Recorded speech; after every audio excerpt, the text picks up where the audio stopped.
The story kicks off with a girl calling out to Ima about the posted class list on the board. Distracted for a moment, she accidentally bumps into the main character, Ijima Yusutaka. Even though he first thinks she looks pretty attractive, his impression quickly turns negative based on how she reacts. Following this rough and awkward start to their freshman year, the tension keeps going in the classroom. During a lecture about greenhouse gas emissions, Yusutaka notices that she does not have her reference book with her. Even though he has never actually talked to her before, he decides to offer help, hoping to come off as polite. However, when he tries to point out the correct page, Ima shoots him a sharp glare strong enough to make him blush, followed by a cold and direct refusal. To make things worse, she immediately turns to another classmate and asks for the exact same help. As other students begin to laugh at the awkward situation, he feels humiliated and quietly promises himself to never deal with her again. Time moves quickly, and before he realizes it, they are already seniors in high school. Yusutaka walks down the corridor holding a career survey form, feeling like the years have passed in an instant. Walking beside him is Saito Katsuya, his hopeless and goofy friend since their middle school days. When asked about his future plans, Katsuya avoids the question by making jokes about anime culture, before eventually admitting that he plans to go to a college known for having strong hobby-based clubs. Their conversation then shifts toward the upcoming summer training camp. Katsuya points out that since their second-year trip got canceled, this event is basically their last chance to make memories, even though it comes with the torture of having no internet access at all. At that moment, they notice a group of girls standing nearby. Yusutaka overhears Emma and her friend Yuri talking about matching loungewear they bought earlier, and after realizing that she is definitely going to the camp, he lets out a quiet and heavy sigh. Katsuya immediately starts teasing him for staring at Emma, pointing out her flashy style and her popularity around school. Yusutaka strongly denies having any kind of romantic interest, telling his friend to stop making weird assumptions. Putting the jokes aside for a moment, he wonders out loud why someone like her would choose the science track. Katsuya casually suggests that her decision might have something to do with Kimura, a guy rumored to have dated her before. Thinking about the school's social hierarchy, Yusutaka remembers how Kimura used to be the face of a band during the cultural festival, although the group seems to have broken up since they are rarely seen together anymore. Meanwhile, Yusutaka feels like he is stuck at the bottom level of the class, because he is always hanging out with Katsuya, who is known as an otaku. Everyone else assumes he shares the same interests. He accepts the fact that he is not considered cool, believing that suddenly trying to change himself would only attract gossip instead of respect. Looking at his parents' simple but stable marriage, he decides he does not need a flashy or dramatic romance or the emotional ups and downs of youth. Being satisfied with waiting until adulthood for a relationship, he chooses to focus completely on his exams for now. The summer training camp begins with a strict and exhausting schedule, lasting 4 days and 3 nights with around 8 hours of studying every day across 5 main subjects. By the 3rd day, pressure and intensity can clearly be felt by everyone. During one of the study sessions, a classmate leans closer and invites Yusutaka to sneak into the girls' rooms later that night. He immediately turns down the idea, convinced that something like that would only end badly, and insists that he needs to keep studying. However, staying focused becomes nearly impossible as he notices couples openly flirting inside the study hall. Feeling annoyed and distracted by the atmosphere, he decides to move to another classroom, only to run into a loud and chaotic boys' party already happening. Katsuya waves him over and brushes off Yusutaka's concern about the questionable nature of their gathering. The room is filled with a mix of cheering and crying, creating complete chaos everywhere. Katsuya then explains what caused all the drama. A student named Sasaki confessed his feelings to Machida and got rejected right away. Yusutaka reacts with a cynical comment, pointing out that the two had never even talked before, calling it a bold but stupid move to go after someone so far out of his league. His friends quickly agree, admitting that they would struggle just to start a conversation with someone at that level. The group eventually changes the topic to their university plans and future goals, continuing to chat casually until they suddenly realize they have completely run out of snacks and drinks. Back at the party, someone suggests deciding who will go buy more supplies by playing rock, paper, scissors. Yusutaka ends up losing the match and has no choice but to walk alone to the convenience store. On the way back, he quietly complains about how far the distance is and how there are barely any streetlights around. Even though deep down he admits that he actually wanted a short break away from all the noise and chaos. He questions why his peers get so worked up over confessions and relationships when they should be worrying about exams. His internal monologue is interrupted when he spots a figure sitting on the dark roadside. Realizing it is Emma, he initially hesitates, assuming she will just ignore him or respond coldly if he tries to help. He considers walking past her to avoid the awkwardness, but a sideways glance reveals she is crying. Unable to leave her there, he decides to approach her directly. Upon asking if she is okay, she reveals that her sandal strap has snapped. Seeing the damage, Yusutaka asks if she can still walk, but she curtly shakes her head. He crouches down to assess the situation, but Emma immediately recoils, defensively refusing a piggyback ride before he even offers one that Yusutaka quickly clarifies that he had no intention of carrying her, as that would be physically impossible for him given the distance. Instead, he takes off his own shoes and offers them to her, explaining that since they are large, they won't irritate her blisters. To his surprise, she accepts the gesture and puts them on. Worried that a girl walking alone at night might attract creeps, he takes her bag to lighten her load and begins walking back in just his socks. As he marches ahead, annoyed that she hasn't even thanked him yet, Emma calls out from behind, complaining that he is walking too fast. Yusutaka slows his pace, waiting for her to catch up. Emma asks if he was sent on this errand by the bosses of his group, implying he might be getting bullied. He internally scoffs at the idea and clarifies that he simply lost a game of rock, paper, scissors. Emma empathizes, admitting she is in the same boat. She lost a test of courage game against her friends, Mio and Yuri, which is why she is out wandering alone. Yusutaka privately notes how dangerous that is, given the late hour. He attempts to bring up the earlier drama involving Sasaki, but she interrupts, misinterpreting his train of thought. She reveals that Mio is secretly dating a college guy from back home and swears him to secrecy. Yusutaka is baffled as to why she would trust him with such sensitive information, feeling a bit unsettled by the sudden intimacy. The conversation then drifts to complaints about sleep deprivation, the hard futons at the camp, and how confusing the math lecture on exponentials was. Eventually, they fall into silence until they reach the school. Upon their arrival, Yuri rushes out, frantic with worry, because Emma had been gone so long without her phone. Yusutaka watches the reunion, noting their close bond, and hands Emma's bag back to her. She seems on the verge of thanking him, but Yuri loudly hurries her away before she can get the words out. Left alone, he looks down at his ruined socks and decides to just toss them in the trash later. He returns to the classroom, where Katsuya comments on his hour-long absence. The party is winding down, with many boys already asleep, so Yusutaka avoids getting chewed out. He hands over the drinks, and they share a quiet toast. His mind wanders back to Emma's unguarded expressions, causing him to smile involuntarily. Katsuya calls the look creepy, but Yusutaka brushes him off. He then asks to borrow Katsuya's flip-flops for the next day, lying that he stepped in a puddle and ruined his shoes. His friend sympathizes with the rough night, but Yusutaka smiles, knowing the truth that he reflects that until today, he and Emma were completely irrelevant to each other, but that is finally changed. The next day, Emma is busy baking in the kitchen when her sister arrives home. Emma greets her warmly, taking her bag and noting that she must be tired. Her sister compliments the delicious smell filling the house, and Emma reveals she has baked cookies.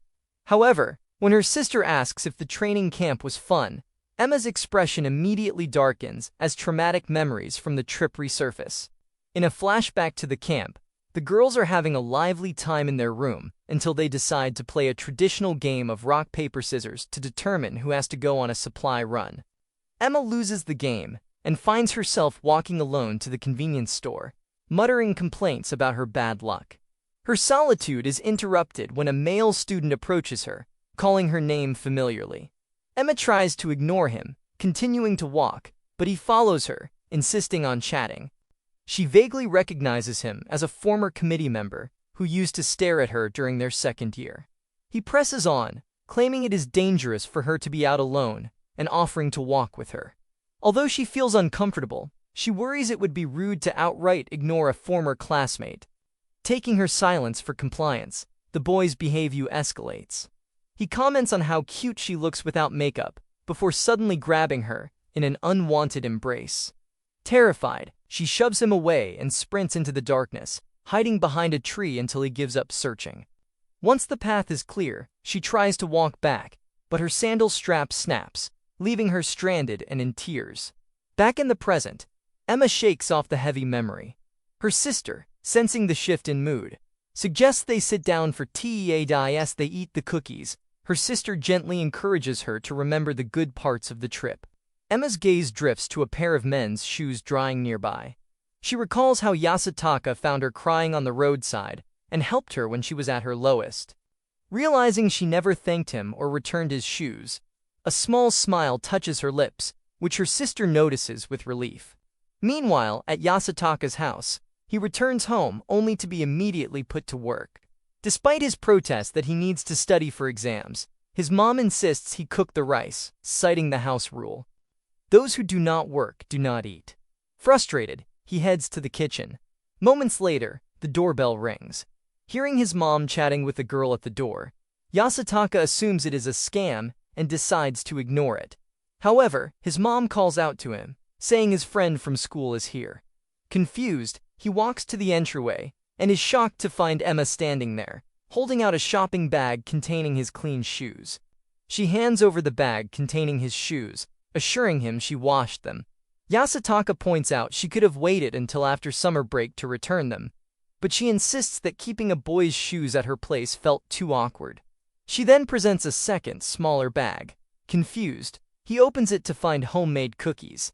Emma quickly downplays the gesture, claiming they were cheap to make and she just had extra ingredients, implying it is merely a formal thank you gift, rather than anything romantic. However, he is genuinely moved. Noting he has never received homemade sweets before that, he also privately observes how different and mature she looks in her casual clothes compared to her school uniform. As she turns to leave, he abruptly stops her. Moments later, he reappears with his bicycle, claiming he has an errand to run and knows a shortcut, though it is clearly an excuse to walk her home. That as they walk, silence stretches between them. Yasutaka struggles to find a conversation starter, worrying that anything he says might make him sound like a creep, though he can't help noticing how pleasant she smells. Emma eventually breaks the ice, pointing out his glasses that he explains that these are actually his home glasses with a weaker prescription. He wears a different pair at school.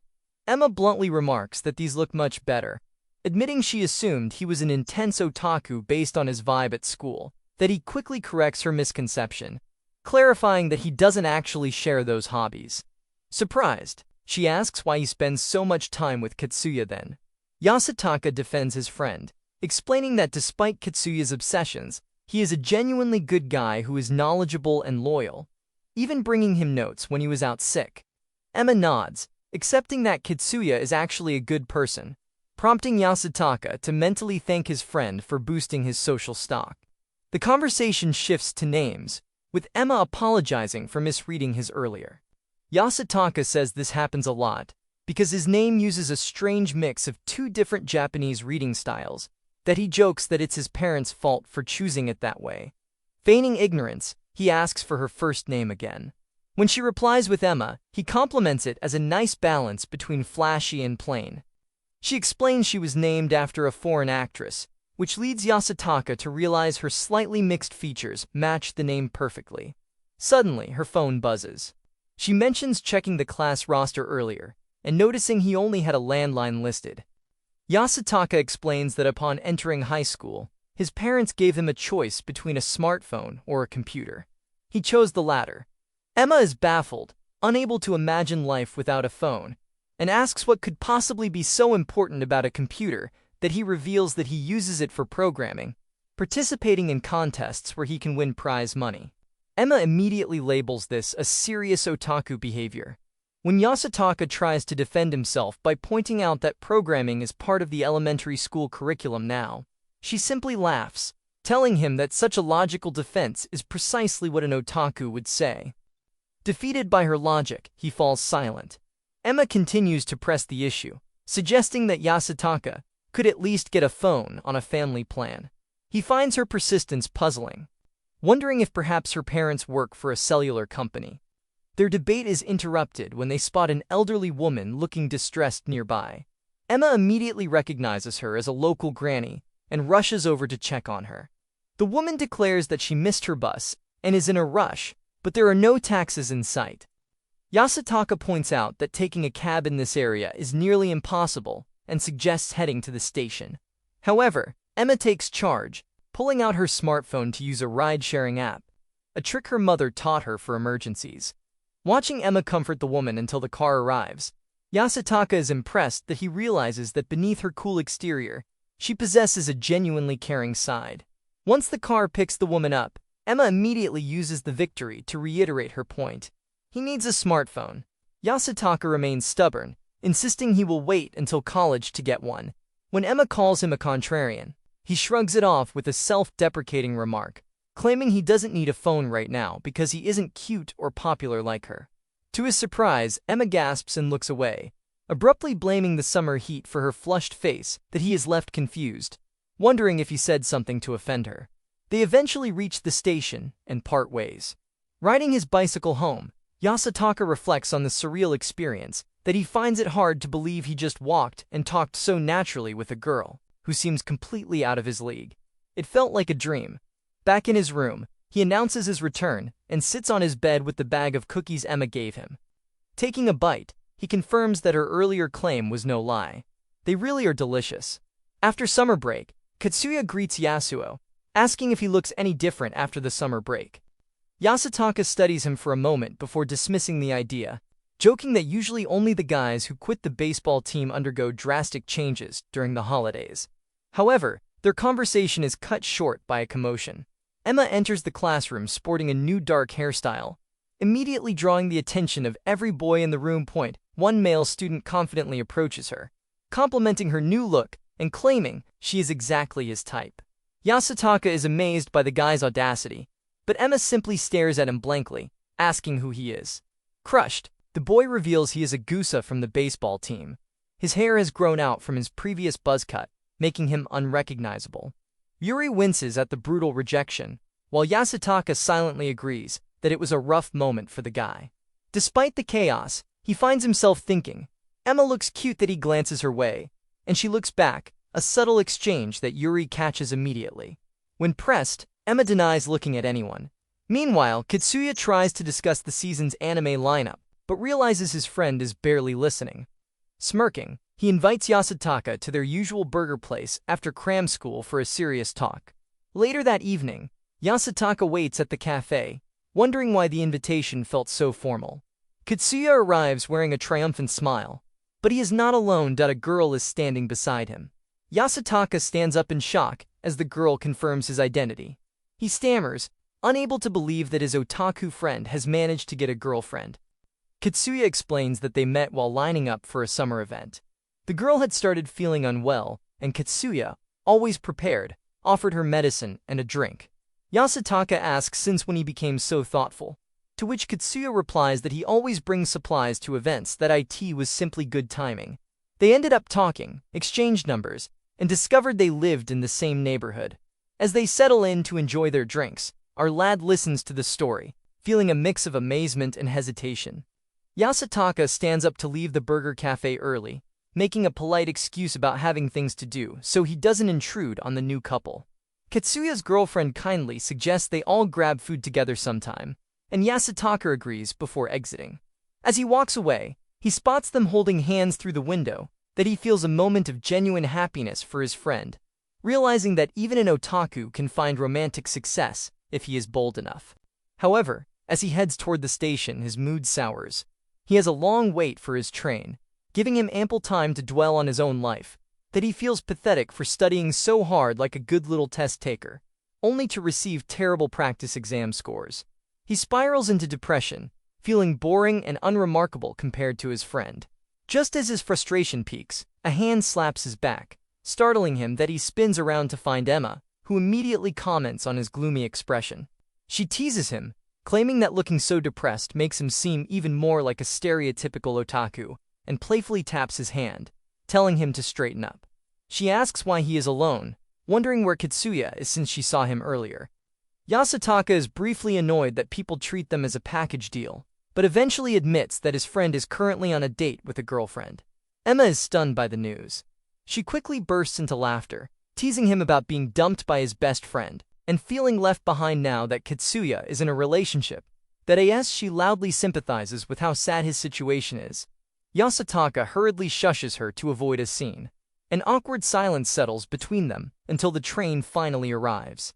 Emma steps inside and gestures for him to follow that he boards the train, internally surprised that she not only approached him, but now seems intent on commuting home together. As the train begins to move, Yasutaka finds himself sitting right next to Emma. He feels a bit self-conscious, noting that despite plenty of empty seats, she chose the one beside him, that he worries about schoolmates seeing them. But Emma interrupts his thoughts by asking about his cram school schedule. He reveals he attends classes on Wednesdays and Saturdays. When she asks for the location, he tells her he goes to the Yushin school. Emma realizes this explains why they never see each other. She usually shops near the east exit, while his school is on the west side. Yasutaka is privately surprised that a flashy girl like her attends cram school at all. The conversation inevitably circles back to the phone issue. Emma once again urges him to buy one, even offering to teach him how to use it. Yasutaka, feeling pressured, asks if she has a family member working for a phone company.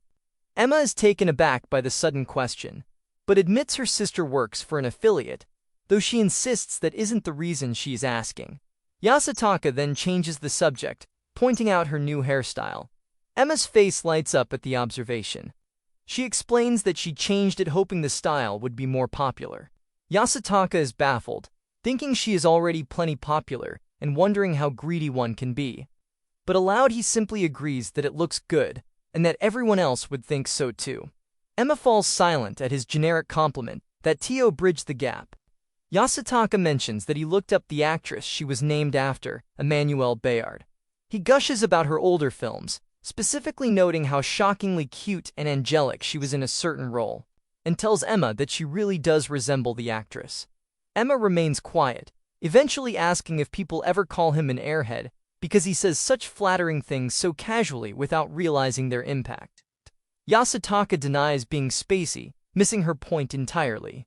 The next day, Emma wakes up around noon. After eating brunch and washing the dishes, she decides to chill at home since her family is out. However, Yasutaka's words about the actress haunt her thoughts. She finds the movie he mentioned, Date with an Angel, on a streaming service and starts watching it. Seeing the actress on screen, Emma is flustered, thinking Yasutaka must be blind or have the wrong prescription to compare her to someone so adorable. She hugs a plushie on the sofa, blushing as she replays his compliments in her mind. She admits to herself that she doesn't usually try to impress boys, but this time, she changed her hairstyle to look neater because she thought it might make her seem more approachable to him. She feels disappointed when he only says that everyone else would probably like her hair instead of giving her a personal compliment. She also realizes that she doesn't actually want him to get a phone because of her sister's job. The real reason is that she wants to stay in contact with him. After she drops her phone and checks it for cracks, she thinks about how useful it is, but it still can't tell her what she wants to know most, how he truly feels about her. Determined to change that, she stands up and smiles. Since they both go to cram school on Wednesdays, she knows she'll see him again soon, almost like it's a planned date. On Wednesday, Yasutaka is waiting at the station when Emma suddenly appears, asking if he ever checks a mirror that he is shocked to see her, and she teases him about his bedhead sticking up wildly. He wonders if this is truly a coincidence, as he has run into her at the station after cram school multiple times now. While people say things happen in threes, these frequent encounters are beginning to feel less like chance and more like a pattern. The following week, Yasutaka rushes to the station in a panic because his class went overtime. He assumes he has missed the train, but stops short when he sees Emma sitting on a bench, clearly waiting. She looks annoyed, reminiscent of her cold demeanor from their first year. When he approaches, she immediately scolds him for being late. Yasutaka explains the delay, but remains confused, privately noting that they never actually made plans to meet. Emma gestures for him to sit beside her. She notices his worn-out shoes, likely the ones he walked home in that night, and asks if he frequently wears them. He admits they need replacing soon. Just then, the train arrives. They board and sit together. Yasutaka wonders why she chooses to ride with him when friends always surround her at school. To break the silence, Emma brings up the ball game tournament scheduled for the day after tomorrow. Yasutaka admits he completely forgot about it, grumbling that between the spring sports festival and this autumn event, there are too many athletic obligations. She laughs and asks if he is in Team A, the competitive tier, or Team B. Knowing his limits, he straightforwardly answers Team B. Emma teases him, asking if he is bad at sports. He clarifies that while he isn't terrible at everything, he specifically struggles with ball games. She mentions that the girls are all on one large team and invites him to come cheer for them if he has time. Yasutaka is skeptical, convinced that the other female classmates would not want a gloomy guy like him watching. Emma immediately corrects him, stating that he is the one putting up walls that I am reality. The class would be happy to be friends with him if he just let them in. Emma insists that Yasutaka is completely unaware of how he is perceived by the female classmates. She explains that because he only ever hangs out with Katsuya and never interacts with the girls, he gives off an aura that suggests he hates them. Consequently, the girls feel intimidated and scared to approach him, which explains his isolation. Yasutaka is frustrated by this revelation, but admits it makes sense. He reflects on how he has viewed Emma for the past 2 years, assuming she brushed him off, and realizes he might need to change his perspective. His thoughts are interrupted when Emma playfully hits his hand, demanding that he start fixing this reputation by coming to cheer for the girls' team. She refuses to let him off the hook until he loudly confirms his promise. The day of the ball game tournament arrives, and the atmosphere is electric. Yasutaka and Katsuya participate in the football match for the boys' team. Despite Katsuya's skepticism and their plan to just take it easy, they surprisingly manage to secure a victory. Yasutaka is in disbelief that they actually won, though Katsuya cynically notes that their contribution was minimal and the opposing team just lacked motivation. After the match, Yasutaka excuses himself to buy a drink, intending to head over to the basketball court later to fulfill his promise to Emma. Near the convenience store, he spots a group of boys from another class lounging around. They are loudly bragging about their relationships and making immature jokes about spending extra time studying with their girlfriends. Yasutaka is disgusted by their vulgar conversation and tries to ignore them, but his ears perk up when the topic shifts. The boys begin discussing who they want to date next. One of them suggests Emma from Class F, noting that she is currently single and looks especially attractive with her new hairstyle. Yasutaka isn't surprised to hear her name, given her popularity. However, the mood shifts when another boy rudely refers to her as Kimura's ex, bringing up the rumor that she once dated the popular student Kimura. Hearing them talk about her in such a disrespectful way makes Yasutaka furious, that he is less concerned with the confirmation of her past relationship and more enraged by the sheer disrespect in their words. The group continues their crude discussion. One boy says he might try asking her out, while another rudely comments that he would rather date someone without any past relationships. Yasutaka, standing nearby, boils with silent indignation. He is disgusted by the way they mention girls, thinking to himself that people should never be described or judged like products. Yet, he feels pathetic for staying silent, knowing they likely assume a gloomy guy like him won't spread rumors or do anything about it. The scene shifts to the second round of the football tournament. The atmosphere is tense as Class F's Team B prepares to face Class G's Team A. Yasutaka lines up with his teammates, and during the pregame handshakes, he finds himself face-to-face with Kimura. Even Yasutaka has to admit the guy exudes a natural coolness. Kimura rallies his squad, urging Class G to do their best. As the match progresses, Yasutaka manages to gain control of a loose ball and attempts to direct it toward the goal. However, Kimura intercepts him with ease, stealing the ball and immediately countering to rally his own team, die in the end. Yasutaka's team suffers a defeat. Walking off the field, he spirals into self-blame, wondering if the outcome would have been different had he not lost possession.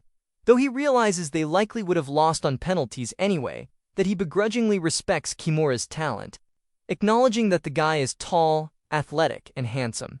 Exactly the caliber of person Emma would have dated. Trying to shake off the loss, Yasutaka decides to head back to the convenience store to cool off. Suddenly, his internal monologue is cut short when he notices a ball hurtling down toward him from above, causing him to freeze in shock. Yasutaka realizes the stray ball is hurtling toward a group of nearby children, shouting a warning. He instinctively throws himself in the ball's path to protect them. The impact strikes him squarely in the head, knocking him to the ground. The terrified children circle him, asking if he is okay and calling for a teacher. Kimura immediately rushes over, taking charge of the situation, but he tells the kids to calm down and insists on carrying Yasutaka to the nurse's office himself. Despite being in the middle of a match, Kimura lifts the unconscious Yasutaka onto his back, reassuring the kids that he has the situation under control. Yasutaka, fading in and out of consciousness, vaguely registers the comforting voice of his rival. Later he wakes up in the nurse's office as the sun is setting. The nurse checks his condition, noting that he was out cold for quite a while, likely due to exhaustion from studying late as a senior. She warns him that while it is probably just a mild concussion, he should go to the hospital if he feels nauseous. As the nurse prepares to close up for the evening, Yasutaka realizes his glasses are missing. His vision is completely blurred, making navigation difficult. He stumbles through the corridors until he reaches his classroom, 3F. Squinting at the blackboard, he sees a celebratory message written in large chalk letters, champions. He smiles, realizing that Class F's team, A, must have beaten Class G in the finals. On his desk, he finds a note left by Katsuya, asking if he is okay, and letting him know the class is at the after-party.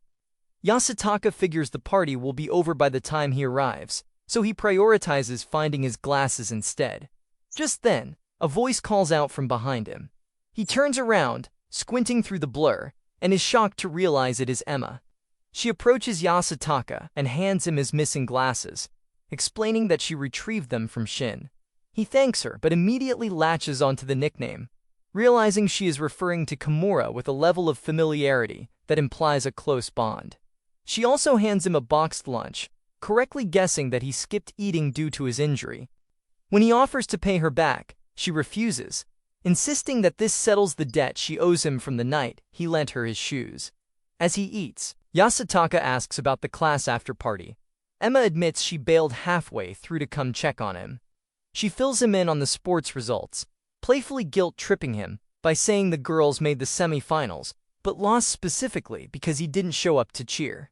He apologizes sincerely, but she softens, acknowledging that his injury made it impossible. She mentions that Kimura told her the truth about the accident.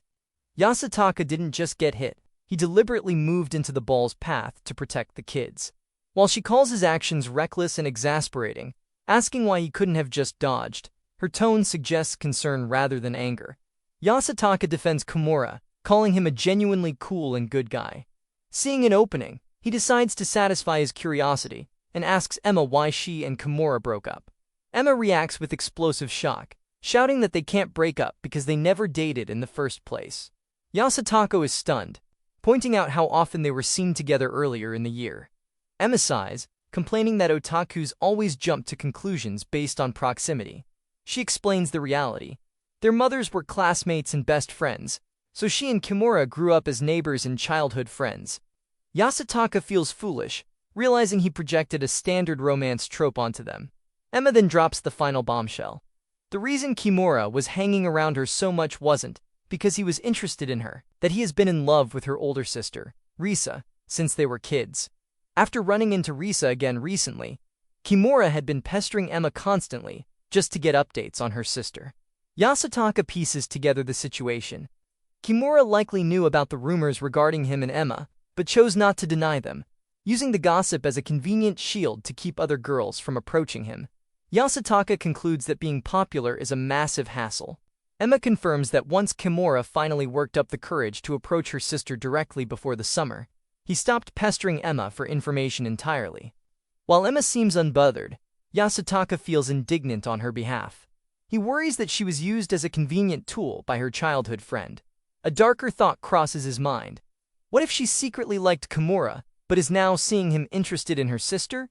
Unable to contain the thought, He bluntly asks her if she ever liked Kimura romantically. Emma freezes, countering with a question of her own. Why is he asking? Yasutaka panics internally, unable to find a logical answer for his jealousy. Before the awkwardness can peak, Emma's phone buzzes with a message from a friend, signaling she needs to leave. However, before stepping out, she pauses to clarify the situation firmly, one last time. She insists there was never anything between her and Kimura, and she finds it annoying when people assume otherwise. Yasutaka takes the moment to sincerely thank her for the glasses and the lunch, apologizing once more for missing her match. He emphasizes that he truly intended to be there. Emma softens, accepting his apology. She warns him to be careful with his head injury, mentioning that everyone in the class was worried about him. With that, she closes the door. Yasutaka is left standing alone in the silent classroom. Unbeknownst to him, as Emma walks down the corridor, her face is flushed red, revealing that his concern affected her more than she let on. The following day on the train, Emma points out a poster for the local geography research club and asks Yasutaka about it, calling it super risky looking. Yasutaka explains that it is actually a legitimate club dedicated to researching the area's history and industry. Emma admits she has never heard of it and questions if it even really exists. Yasutaka confirms it does, revealing he used to be a member, and that they even presented at the club fair during freshman year, though Emma clearly doesn't remember. He notes that seniors can voluntarily participate in the upcoming Culture Fest this year, so he decided to help out since the club has fewer than 10 members that as he speaks. He realizes Emma is listening intently, which is unusual. He wonders if her phone battery is dead, forcing her to pay attention to him. He explains their exhibit involves interviewing local notables and displaying posters, which Emma laughs at, calling it very plain. However, when Yasutaka reveals they managed to get Chiba-kun to appear, her attitude shifts instantly. Emma shouts in excitement, revealing she actually loves the mascot. Yasutaka explains that an alumnus hooked them up with the suit, which a junior member will wear to hype up the booth. Emma blushes, thinking about how cute the red dog-like character is. Yasutaka then asks what club she is in. Emma reveals she isn't in any, despite being scouted by seniors in her first year to be a manager. She turned them down, claiming she isn't the type to take care of people. Yasutaka tries to imagine Emma managing a team and accidentally lets out a laugh, earning a scolding for being rude. Just then, a voice calls out to Ema that it is a girl named Kimiko, an old friend from elementary and middle school. The two catch up, with Kimiko lamenting about her endless remedial classes, while Emma mentions heading home from cram school.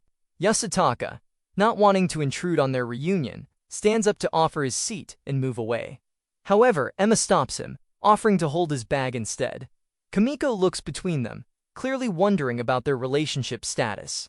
Emma quickly introduces Yasutaka as just a classmate from high school. Kimiko introduces herself as Izagai Kimiko, explaining that her name uses the character for seashell, and confirms she has known Emma since they were kids. Yasutaka is taken aback by Kimiko's energy, realizing it has been ages since a girl other than his family or Emma has spoken to him. Suddenly, Kimiko points to a keychain on his bag and asks if he is a fan of the band Scotia. Yasutaka lights up instantly, amazed that she recognized the merchandise of the up-and-coming rock band he is currently obsessed with. He wonders if she is psychic, as the group is somewhat niche. Kimiko reveals she loves them too, and correctly identifies the keychain as tour merchandise from their last concert. Yasutaka is thrilled to finally meet someone who notices these details, admitting he actually wanted the t-shirt, but it's sold out. Emma, feeling completely left out of the loop, interrupts to ask what they are talking about. Kimiko is surprised Emma doesn't know the band, and tries to explain their appeal, quoting some of their lyrics.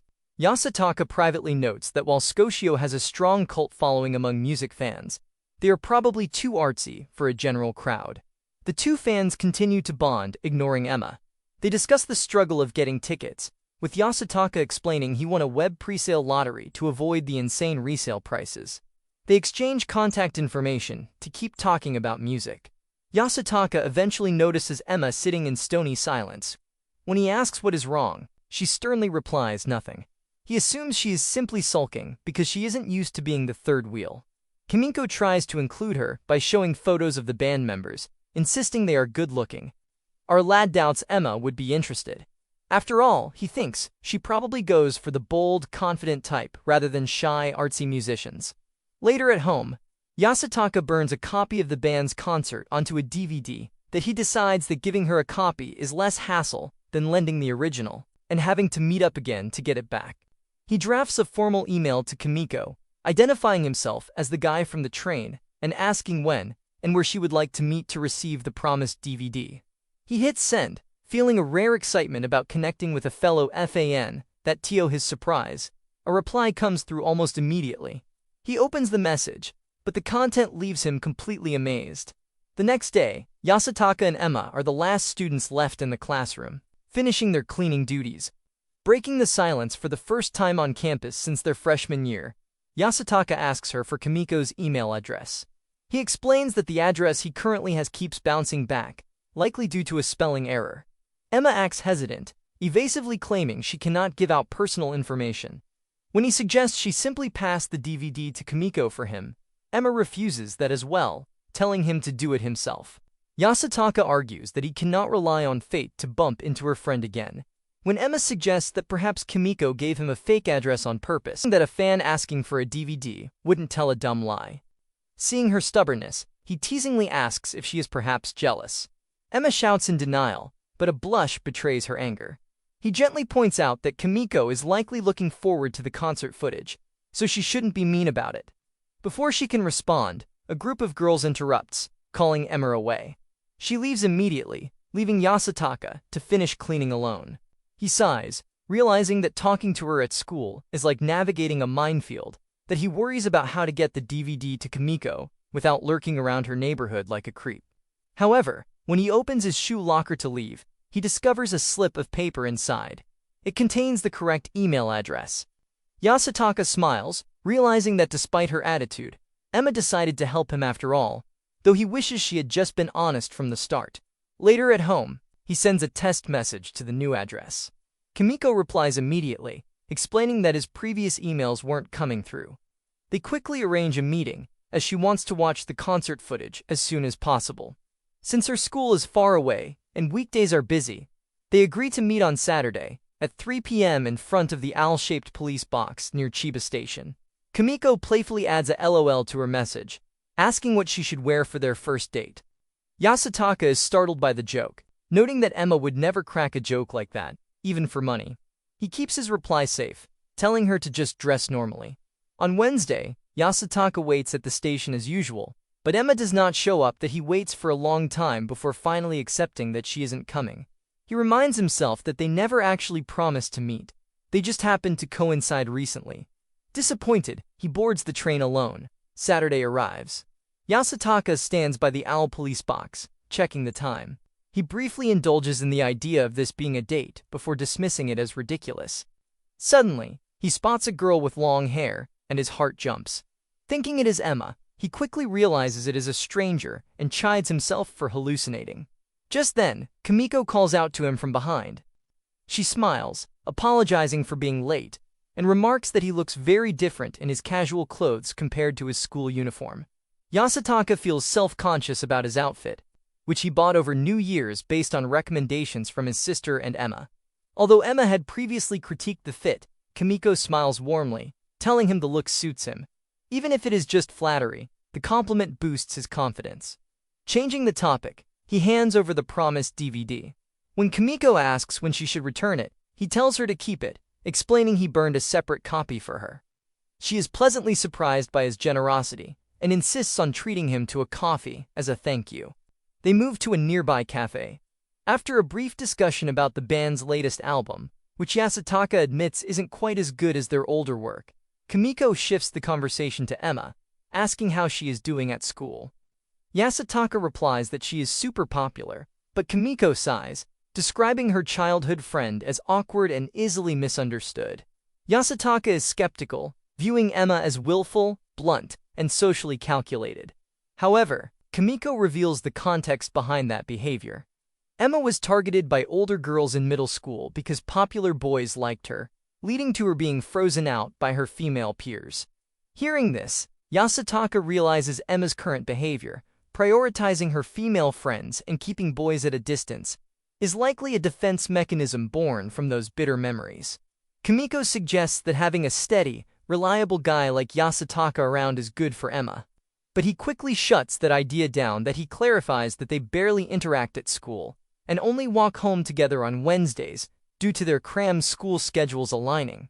And even that routine was broken last week when she didn't show up. He explains the strict social hierarchy to Kimiko. Emma is in the top group, while he is at the bottom, making them worlds apart. Kimiko claims ignorance of such dynamics, noting she attends an all-girls school. Yasutaka privately suspects that even all-girls schools have hierarchies. If she doesn't notice them, she is likely at the top of the pecking order herself. Suddenly Kimiko asks if he is currently seeing anyone. Yasutaka blushes and immediately denies it, self-deprecatingly claiming that a guy with no looks and no real selling points like him could never date a girl. Yasutaka laments his lack of popularity, admitting to himself that while he would love to date and have fun, it feels impossible given his current status. Kimiko listens, noting that he clearly doesn't dislike girls. She then makes a bold move, placing her hand directly over his and asking if he wants her to be his girlfriend. Yasutaka internally panics that he analyzes the situation rapidly. They just met, but their hobbies and personalities click perfectly. However, he worries that a cute girl like her could easily find a guy with much higher specs than him. His thoughts immediately drift to Emma. He fears that if he dates Kimiko, Emma might stop speaking to him entirely. He tries to rationalize that Emma's opinion shouldn't matter, since he used to find her unpleasant. Yet he remains deeply confused. Why is he hesitating for a girl he only sees for 30 minutes a week? Just as he spirals, Kimiko withdraws her hand, revealing she was just kidding. Before Yasutaka can recover, she adds another tease, claiming she isn't actually a girl. When he freaks out again, she laughs and clarifies that that was also a joke. Yasutaka realizes that Kimiko is exhausting in an entirely different way than Emma. Kimiko then observes that his flustered reaction was identical to Emma's. She explains that after Yasutaka got off the train the other day, she asked Emma if he had a girlfriend. When Emma denied it, Kimiko jokingly suggested she might date him herself. In response, Emma made a blatantly displeased face. Yasutaka argues that his reaction was shock, implying Emma's reaction suggests she didn't want anyone taking him away. Kimiko agrees, noting the change in behavior. She recalls that in middle school, Emma used to eagerly push her toward guys she was rumored with, telling her to hurry up and get together. Yet with Yasutaka, she is protective. Yasutaka wonders if Emma simply hates the idea of him dating her friend, but reasons that if she truly disliked him, she wouldn't walk home with him every Wednesday. The only logical conclusion is that Emma might actually have feelings for him. Kimiko ends the thought by challenging his perspective. While he believes Emma lives in a totally different world, she believes the two of them are actually birds of a feather. Yasutaka reflects on Kimiko's comment about being birds of a feather with Emma. He admits that while he and Emma are opposites in looks and habits, conversation flows weirdly easily between them, that he feels that despite their rocky history, they might click deep down. He hopes that perhaps Kimiko, as her friend, understands the source of the heartbreaking sadness he sometimes glimpses in Emma's eyes. Realizing it is getting late, they leave the cafe, marking the end of Yasutaka's first ever date. Kimiko mentions she plans to cut her hair even shorter soon. As she flips her hair back, Yasutaka notices her slender neck and recalls her earlier joke about being his girlfriend. He flushes, admitting to himself that if she had been serious, he would have happily agreed. They exchange thanks for the coffee and the DVD, promising to attend a live concert together in the future, a prospect that excites Yasutaka, who usually attends shows alone.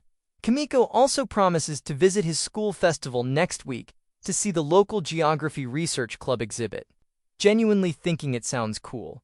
Before parting ways, Kimiko gives him a confidence boost, insisting that he actually garners a normal amount of attention from girls. She winks, teasingly warning him not to flirt too much or Emma will get worried. Yasutaka dismisses the warning, doubting Emma would care unless he was dating her friend, completely missing the irony that he just went on a date with exactly that person. The following Thursday, Emma is running late at school, after getting stuck asking a teacher to explain complex English grammar rules that be why the time she is free. She realizes she has missed Yasutaka, who likely went home already. She sighs, realizing the last real conversation she had about him was with Kimiko the previous week.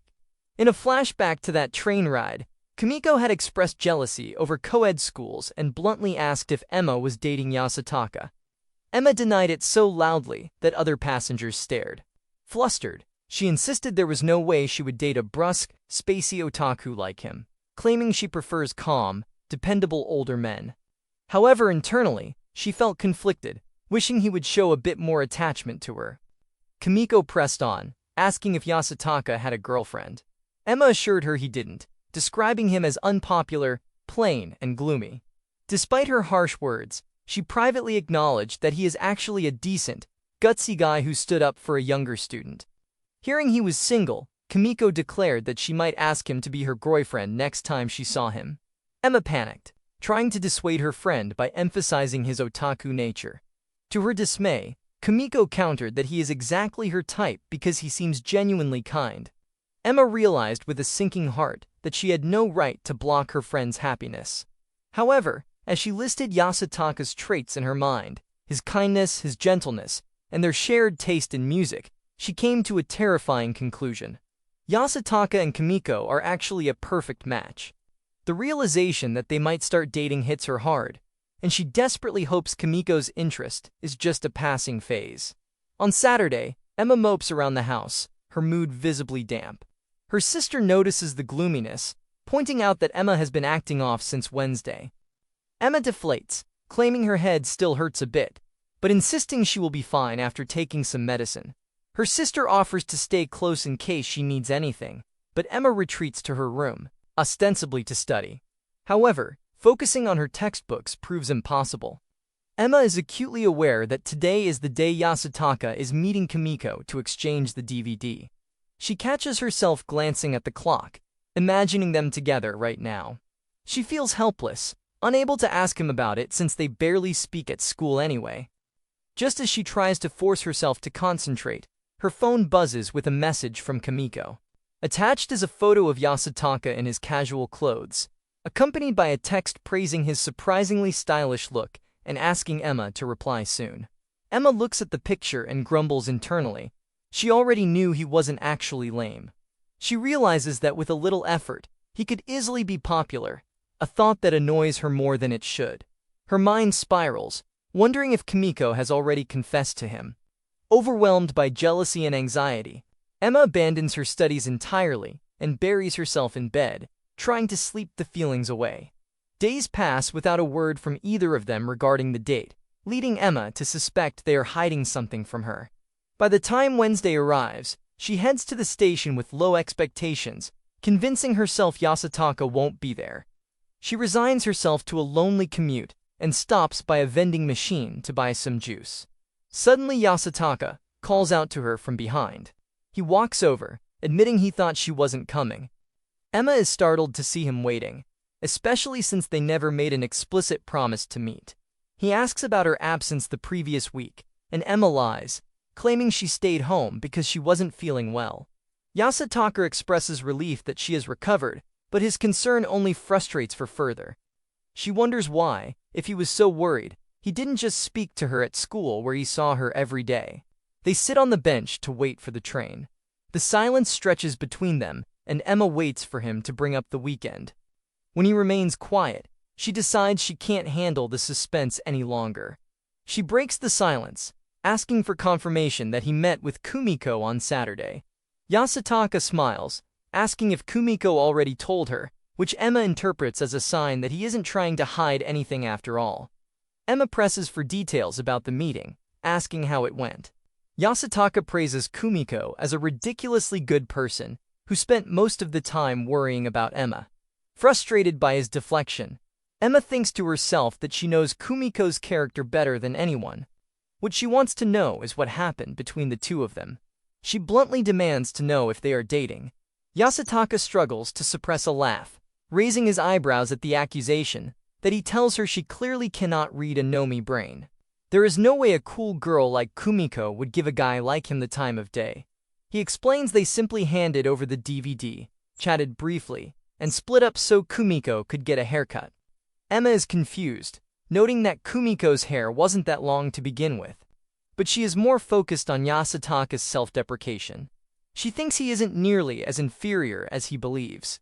Yasutaka then shares that Kumiko even joked about being interested in girls during their meeting, that he admits he almost believed her for a second, causing Emma to giggle and agree that their friend has a wicked sense of humor. The train arrives and they board together. Yasutaka mentions that Kumiko plans to visit the culture festival next week. Emma claims she hasn't heard about this yet, suggesting Kumiko might just be killing time since she lives nearby. Yasutaka disagrees, insisting that Kumiko spent their entire conversation talking about Emma, proving how much she loves her best friend. Emma dismisses the comment externally, but privately, she studies Yasutaka's profile. She notes his sharp jawline, clear skin, and defined brows, observing how his eyes vanish when he smiles. She concludes that while he looks plain and a bit dowdy now, simply taming his wavy hair would make him quite popular. She realizes this is exactly why he is Kumiko's type. The thought of confessing to him seems impossible, but she worries that if someone else made a move, she would lose him. Even the close call with her beloved Kumiko was rough. She reflects on how mysterious he is. An introvert with no sense of personal distance who still thinks her insistence on him getting a phone is just a sales pitch for her family's business. Feigning tiredness, she announces she is going to nap. Yasutaka agrees and puts on his earphones. Emma closes her eyes, feeling a wave of relief that he didn't end up with Kumiko. She gently rests her head on his shoulder, wishing to stay like this a little longer. She resolves that next time, she will finally give that band ska show a listen. On Sunday, the second day of the school cultural festival begins. Unlike the first day, the campus is now open to the public. While most seniors, including those in Class F, skip the event to study for upcoming exams, Yasutaka honors his commitment to the local geography research club. After a brief exchange with Katsuya, he heads to the clubroom to begin his shift. Upon his arrival, the energetic juniors greet him and hand him a club shirt to wear. They open a large box to reveal the star of their promotion strategy, a full-body costume of the prefecture's mascot, Chiba-kun. Since the suit is fairly small, a shorter junior boy volunteers to wear it. Once suited up, the group heads outside to generate hype. The plan works immediately. Children swarm the red mascot, allowing Yasutaka to easily distribute flyers and direct visitors to their exhibit on the 4th floor. As the junior steps out of the mascot suit, Yasutaka gets ready to run the booth. The junior comments humorously about how busy it is working around so many visitors. Just then, Kumiko approaches him. She compliments the tasteful layout of the flyer, but Yasutaka focuses on her appearance, noticing she has cut her bangs. He tells her the new hairstyle looks really good. Smiling, Kumiko hands him a DVD as a return gift for the concert footage he gave her earlier. She explains it contains rare, indie-era recordings of their favorite band, Scotia, and says she felt moved to repay his kindness. Suddenly, Emma arrives, hugging Kumiko from behind and offering her cotton candy as an apology for the wait. Kumiko admits she is nervous entering Nansu High for the first time, explaining that last year's festival dates overlapped with her own school's events. Emma's attention quickly shifts to the mascot waving at them. She gushes over how cute Chibikin is, referencing its high ranking in the Uruchara Grand Prix. She whispers to Yasutaka, asking who is inside the suit. Yasutaka deadpans that there is no person inside, it is just Chibikin. Emma is momentarily confused before realizing he is teasing her about the rotation of students inside the costume. They decide to take a commemorative photo, and Yasutaka snaps a picture of the two girls posing with the mascot. Kumiko promises to come check out Yasutaka's exhibit later, but Emma hurriedly drags her away, insisting they need to catch an event starting in the gym. Once they leave, the junior inside the mascot suit voices his jealousy, envious that Yasutaka is close to such high-level beauties. Yasutaka explains they are just classmates and a friend, though he internally sympathizes with the introvert's reaction to being hugged by cute girls. They return to the clubroom to switch shifts. As the exhausted junior steps out of the suit, Yasutaka prepares to man the booth. A female junior named Tamora steps up, offering to work the shift alongside him. Tamora let out a loud groan as boredom filled the empty classroom during the cultural festival. The gallery booth stood quietly in front of them, while almost nobody visited. Yasutaka looked toward the hallway and reminded her that the underclassmen have class booths too. Tamura rested her face against her hand and weakly answered that they should at least mind the booth. "No one's come for 30 minutes, though," became her tired complaint. Yasutaka looked at her and noticed how bored she had become while sitting inside the empty classroom. He admitted that the exhibit barely changes year to year, so it can't be helped. Tamura quietly thought that bringing a mamba or something would have made the long shift easier to survive. This laid-back bossy girl is Manami Tamura. Yasutaka remembered that they went to the same middle school. She was tall and often mocked him for being short. Despite her looks, her grades are excellent. Tamura casually leaned closer, while talking down to people the same way she always did. Still, she's unpretentious. The only girl Yasutaka can talk to freely remained the honest feeling resting quietly in his mind. Also, Meski, do they really need 2 people for the booth? Became her lazy complaint. Yasutaka quietly accepted her point, while looking toward the silent exhibit in front of them. What's Meshi, they might ask, became the quiet thought passing through. Ijima slowly turned into Meshijima. Meshijima eventually became Meshi through Tamura's strange nickname habit. Only Tamura calls him that. Yasutaka quietly accepted Tamura's complaint about the empty booth before casually suggesting that if Tamura want to go somewhere she can. She remained seated beside the booth while casually mentioning that he's gonna wander a bit. Yasutaka lightly accepted it while Tamura slowly standing from her chair. Tamura suddenly paused after noticing someone nearby, and her expression quietly changed. Tamura eventually walked through the crowded festival hallway. The noisy corridor continued overflowing with students and visitors. Yasutaka quietly remained alone inside the empty booth after Tamura disappeared into the crowded hallway. The classroom stayed silent until a gentle woman approached the entrance and awkwardly asked what this place was about while looking around the exhibit with curiosity.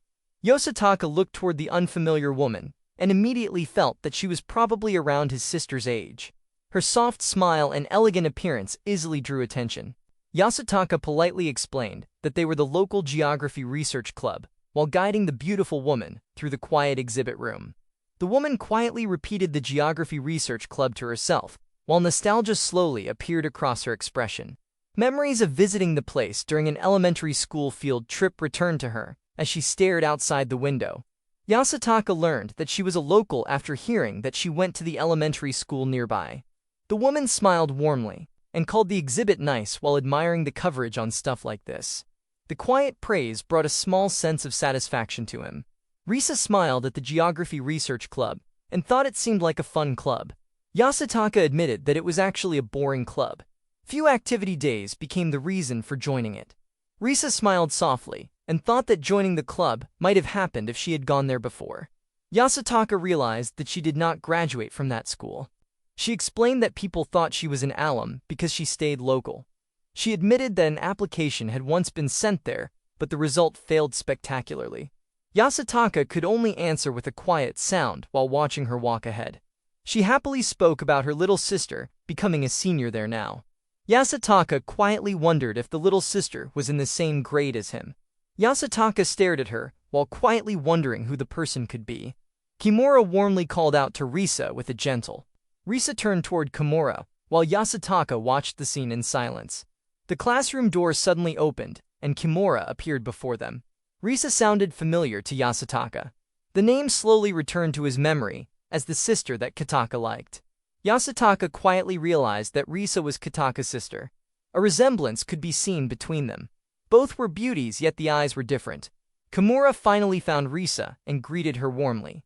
Risa apologized because a text was going to be sent after this. Kimura admitted that he had been looking for her. Yasutaka watched them together from a short distance while the two already seemed good together. Risa and Kimura talked about the Okita herb garden. Risa remembered going there on a field trip too. Kimura admitted that his school did not go there. A soft invitation for going together next time naturally followed. Yasutaka watched the two walk together, while quietly thinking that Kimura really knew how to rub it in. Risa suddenly paused as something returned to her memory. Kimura also stopped beside her with a confused look. Kimura quickly introduced Yasutaka as Ijima-kun to Risa. Yasutaka reacted with surprise after hearing it. Risa finally remembered him as the one who took a foul bowl to the head at the tourney. Yasutaka quietly wondered what had been told to Risa while watching her gentle smile beside him. Kimura teasingly praised Yasutaka for swooping in and saving someone. The story sounded cool to Kimura. Getting hurt while shielding a girl even made Yasutaka seem noble in his eyes. Yasutaka reacted with confusion after hearing Kimura words. Risa stepped closer to Yasutaka while asking if his head was okay now. The sudden closeness made Yasutaka freeze for a moment. Risa looked relieved after hearing that while Yasutaka insisted that everything was totally fine even as her face stayed so close beside his.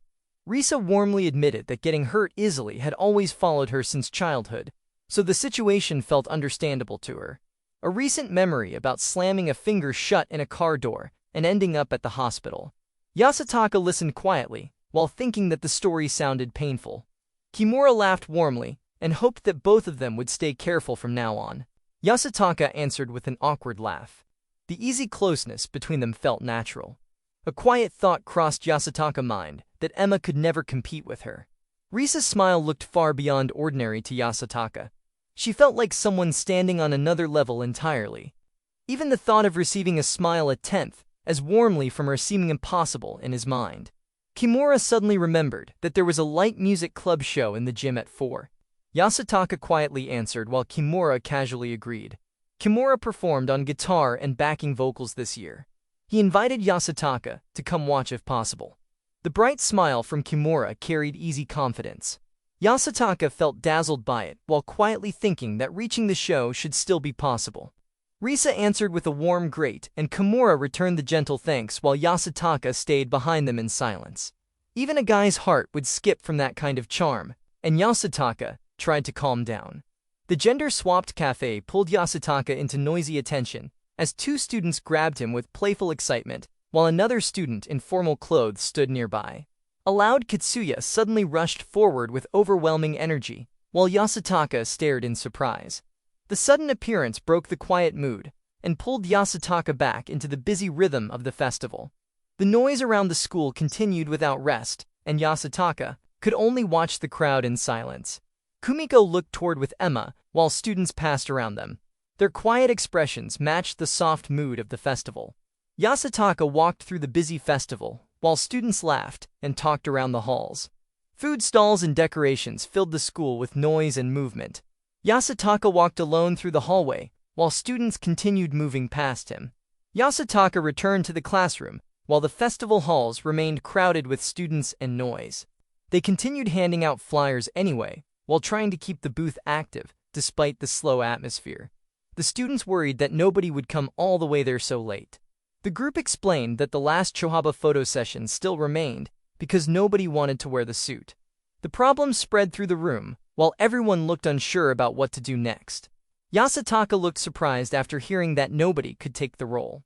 Another student explained that a drama club play was coming up and could not be missed. Two students stood proudly, while talking about the Manzai contest that would start a little after 3. A pro comedian was coming to watch, and the group believed they absolutely could not lose. Another student quietly admitted having no stamina and could not handle the task. The others paused after hearing the refusal, while silence slowly spread between them. Yasutaka remained still while listening to every excuse around him. At the end, Yasutaka accepted the role and remained standing inside the mascot suit, while the others looked satisfied with the decision. Yasutaka stood inside the restroom feeling the heat and stiffness trapped inside Chiba. Another student reminded Senpai to take off the glasses before going back out. The disposable contacts brought small relief, and Yasutaka felt glad for bringing them before changing costumes. After leaving the restroom, Yasutaka quietly returned to the classroom and thought about finally being back again. A soft welcome back greeted Yasutaka. The girls staring at him with soft interest while Yasutaka turned slightly away under the lingering attention. The girls quietly looked at Yasutaka and admitted that the glasses looked pretty good on him. Yasutaka answered with quiet acceptance because hearing that compliment happened a lot. Yasutaka lowered his hand near his neck, while compliments like that do not mean much. The girls nearby continued smiling at Yasutaka with open admiration. Yasutaka thought, and above all wearing this is one thing, but the visibility's bad, and it's hard to hear while the heavy mascot suit blocked the noisy festival around him and turned every sound distant and unclear. He thought it's hot and smells while sweat slowly gathered across his face beneath the oversized mascot head. He thought it's raining after noticing the soft rain falling beyond the school building. He thought we left everyone's bags on the balcony, while the rain continued falling harder outside. He thought can't let them get wet, and immediately moved toward the balcony doors. He slowly stopped moving after noticing someone standing quietly near the hallway. He thought Emma after recognizing her standing alone beneath the dim school lights. He thought why is she here while his gaze remained fixed on Emma and her quiet expression. Yasutaka thought did she come to see Chiba, while confusion quietly filled his chest inside the heavy mascot costume. Suddenly, a boy looked toward Emma, while noticing the quiet boredom resting across her expression near the hallway wall. He asked what are Emma up to while walking beside her with an easy smile. Emma stayed quiet for a moment before she answered that she was waiting for someone. The boy moved closer to Emma, and Emma asked are he hitting on him, while playful curiosity remained inside his grin. Then the boy teased asking for fun while she waited. Emma answered that he was good while keeping a relaxed smile beside him. Then he invited Emma to come on just a little while stepping closer to her in the quiet hallway. Yasutaka watched them from inside the mascot suit. He wondered what he should do, while frustration slowly built inside Yasutaka as he realized he could not do anything while trapped in the suit. Suddenly Hiroyama appeared beside Emma with a soft expression on his face. Emma looked surprised and quietly called Hiroyama-san while the other boy turned toward him with confusion. Then Hiroyama apologized right away and asked if this girl caused any trouble. The boy quickly denied everything and answered that it was nothing before walking away with an awkward expression. Inside the mascot suit, Yasutaka quietly reacted after hearing the name Hiroyama, while confusion slowly filled his thoughts. Hiroyama apologized to Emma and admitted that he pretended to be with her on the spot. Emma bowed her head slightly and thanked him while telling him that he really helped her. Hidden inside the mascot suit, Yasutaka quietly watched them and thought that this guy handled everything smoothly. Hiroyama gently told Emma that she looked well now. Then Hiroyama looked at Emma and admitted that after the way everything ended he was worried about her. Emma answered with a small smile and told Hiroyama not to worry because it had already been 3 years since then. Yasutaka wondered what he should do because he could not help overhearing them, and there was no way to butt in. Then Hiroyama looked at Emma and quietly admitted that she had really grown up. Emma lowered her gaze and answered that she was already in her last year now. He asking if Emma decided on her future path. After a short silence, Emma revealed that maybe not yet, but environmental sociology had become her choice now. Hiroyama softly smiled after hearing her answer and realized that Emma had given up on music. Hiroyama remembered the sound of Emma playing the flute and quietly admitted that he really loved her flute. Emma lowered her eyes and confessed that she was not talented enough to make a living from it. Silence remained between Emma and Hiroyama after those words while hidden nearby Yasutaka listened. Then Yasutaka quietly realized that Emma used to play the flute, and the thought stayed deeply inside his chest. Hiroyama quietly revealed that he was getting married this spring. Emma softly answered, "Is that so?" before offering quiet congratulations to him. Then Hiroyama admitted that he hoped Emma would play a piece at the wedding someday. Emma looked down for a moment and gently asked if that request was asking too much. Hiroyama kept a faint smile while waiting for her answer. After a long silence, Emma apologized and confessed that she had not touched the flute in 3 years and could not do it anymore. Hiroyama quietly accepted Emma's answer and apologized for the odd request while a faint smile remained on his face. Then Hiroyama turned toward the hallway door and gently told Emma to take care. Emma softly answered for Hiroyama to take care as well while watching his back slowly disappear. Before leaving, Hiroyama admitted that the meeting was only pure luck, but he was still glad they met again. Yasutaka silently watched Emma's expression after Hiroyama finally left. 2 children suddenly gathered around the mascot suit, while happily asking the bunny for candy and pulling at the large costume with excitement. Yasutaka wondered what really happened between those two after hearing their conversation from beginning to end. Beneath the heavy costume, Yasutaka quietly questioned whether hearing all of that should have even been allowed for him. The children continued pulling and climbing over the mascot suit until the heavy costume suddenly lost balance and crashed onto the floor. The loud impact filled the hallway, while the children laughed happily without realizing the pain hidden inside the suit. Yasutaka tried to stop thinking about the relationship between Emma and Hiroyama, but the conversation still remained deeply inside his mind.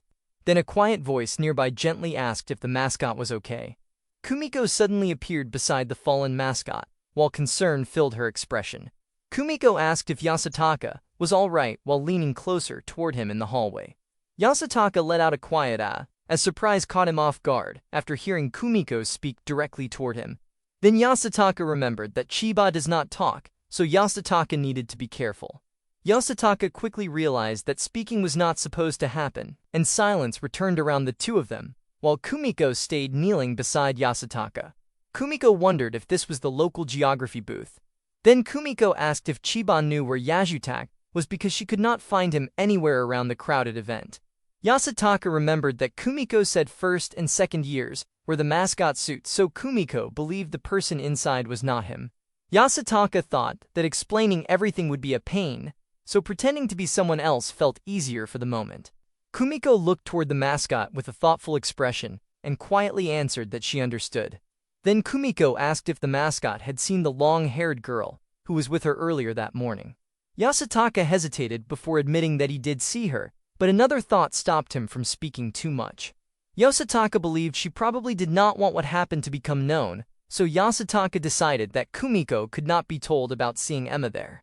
Kumiko asking if Emma could be told to come to the gym if she appeared again. Yasutaka remembered that the thing Kimura mentioned was about to start, and quiet urgency entered her voice. Then Kumiko asked if the mascot had paper, or something that could be used for a note. Yasutaka quickly handed over a sheet. Kumiko wrote down that she would be at the gym, and signed the message with her name, before holding the note out toward Yasutaka. After that, Kumiko smiled gently, and thanked the mascot. After that, the Chiba photo session finally wrapped up, without any major problems, even though almost no one showed up for it. Then relief slowly reached Yasutaka, as he realized it was finally break time, and the exhausting session had finally ended. The large clock on the wall showed that the long event was finally nearing a break. Yasutaka let out a tired thought, and admitted that he was thirsty after staying trapped inside the heavy mascot suit for so long. Yasutaka walked through the hallway, while thinking about grabbing a drink during break. Then Yasutaka suddenly stopped after remembering something important. A troubled feeling crossed Yasutaka, as he realized this was a problem. Yasutaka understood that the mascot suit could not be taken off alone. Yasutaka slowly wandered near the stairs while still trapped inside the mascot suit. Confusion crossed Yasutaka, as he quietly wondered what he was doing anymore, while the empty hallway remained silent around him. Then Yasutaka suddenly noticed something unusual near the staircase, and stopped moving for a moment. A quiet thought entered Yasutaka, as he wondered if someone was up on the roof. Yasutaka slowly climbed the stairs while the mascot suit dragged heavily against his body. Then Yasutaka suddenly found Emma sitting alone near the wall with her arms wrapped tightly around herself. Tears continued falling from Emma, while pain quietly covered her expression in the empty space. Yasutaka watched Emma crying alone on the stairs while wondering what he should do. Then Yasutaka realized that Emma had not noticed him yet. Yasutaka thought about pretending nothing was seen and quietly leaving the rooftop. But another thought stopped Yasutaka, because Itagai would be left waiting alone. Yasutaka quietly rejected that idea and slowly stepped closer toward her. Emma remained curled against the stairs while Yasutaka thought about how this was just like at the camp. Yasutaka did not know why, yet Yasutaka could not just leave her. Yasutaka knew Chiba would not hurt Emma's pride. Besides, Yasutaka was not Ijima Yasutaka right now. Yasutaka moved closer in silence while Emma slowly lifted her face toward the mascot. Emma looked at the candy with trembling eyes while the mascot stood awkwardly beside her. Yasutaka quietly offered a pick-me-up candy. The mascot remained beside Emma, without leaving her alone. Yasutaka could only stay there and listen while Emma let out the sadness buried deep inside her heart. Emma wiped away her tears and quietly apologized while Yasutaka, inside the mascot, listened beside her. Yasutaka quickly wrote what happened on a piece of paper and held it out toward Emma. Emma looked at the mascot and softly asked whether Chiba was a girl or a boy. Yasutaka hesitated before admitting that Yasutaka was a boy but still remained. Yasutaka wrote that Chiba was a granny and technically female, while Emma quietly unwrapped the candy in her hands. Emma asked if Chiba saw Emma talking to a guy in the Geo Club room earlier that day. Emma admitted that Emma used to like him a lot while the mascot sat beside her in silence. Yasutaka listened quietly inside the mascot and already knew the answer deep down. Emma remembered that he was a college student back then, and that he was in the concert band in middle school. He became an alumnus there by now, and sometimes came back as their advisor and coach. Emma admitted that running into him that day was just a coincidence, because Emma did not join a club in high school. Yasutaka quietly understood that everything in middle school was connected to him somehow. Emma remembered how he listened earnestly and looked cool, while everything he said always felt spot on. Even the other girls beside Emma ended up falling for him before anyone realized it. Emma admitted that Hirayama did look good. Hirayama was not flashy like Kimura, but clean, mature, and dependable. Emma believed that anyone who saw Hirayama often would probably fall for him, too, even if that truth felt annoying. Yasutaka listened in silence while a painful thought slowly surfaced inside him. Yasutaka wondered if that feeling was jealousy. Emma let out a quiet breath and admitted that Emma confessed and got shot down. Yasutaka wondered if something was really wrong with breaking down over the past after carrying such a heavy mood and painful words earlier. He thought that there had to be drama for things to end that cleanly.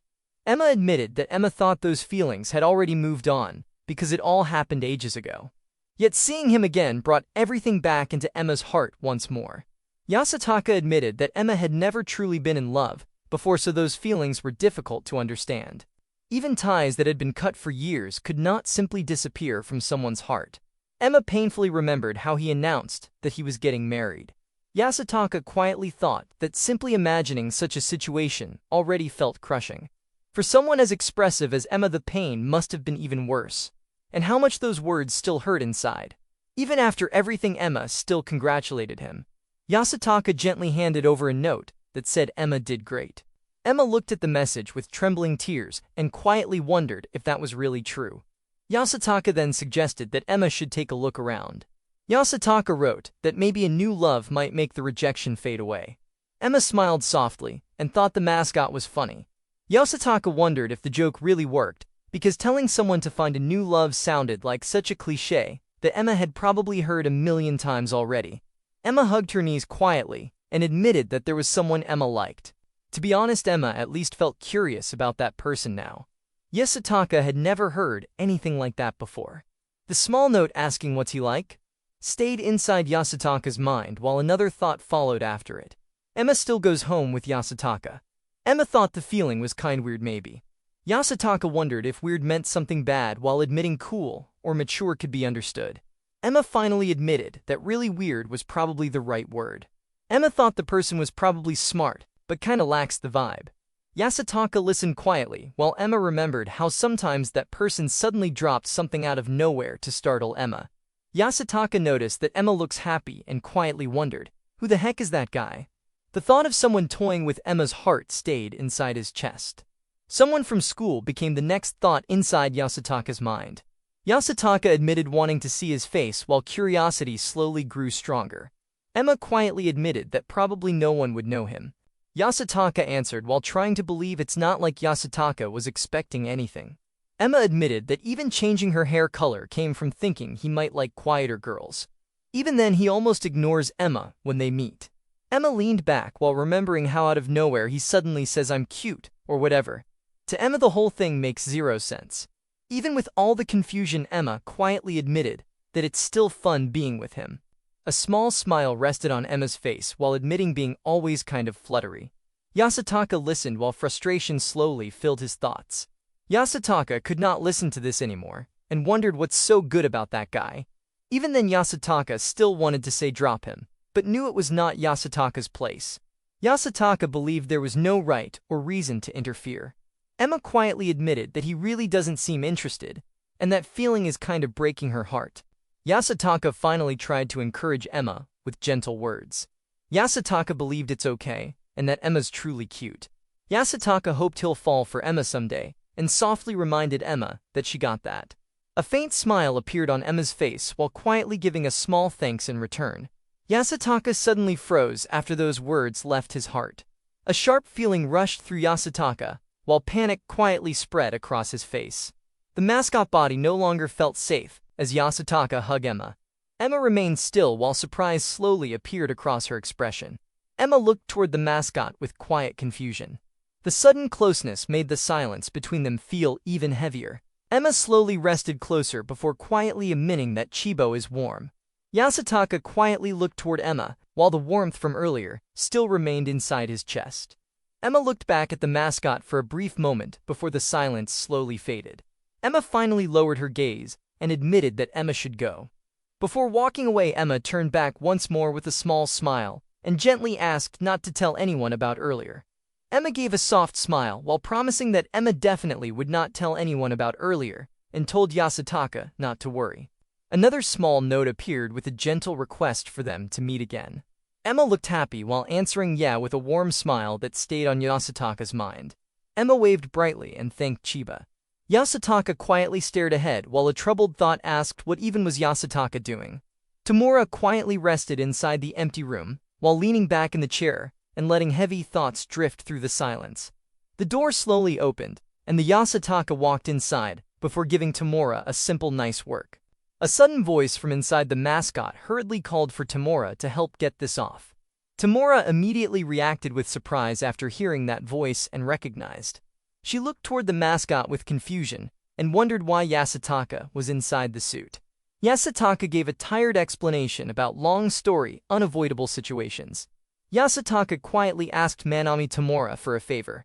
Manami Tamura turned back with a confused what while Yasutaka nervously asked if they could say Yasutaka was inside for this last hour. Tamura sighed and asked why Yasutaka always messes something up. Yasutaka explained about running into someone unexpected who asked where Tsujima was. Yasutaka admitted pretending not to know because it would be bad if the truth came out. Tamura finally agreed but warned about being pretty loose-lipped.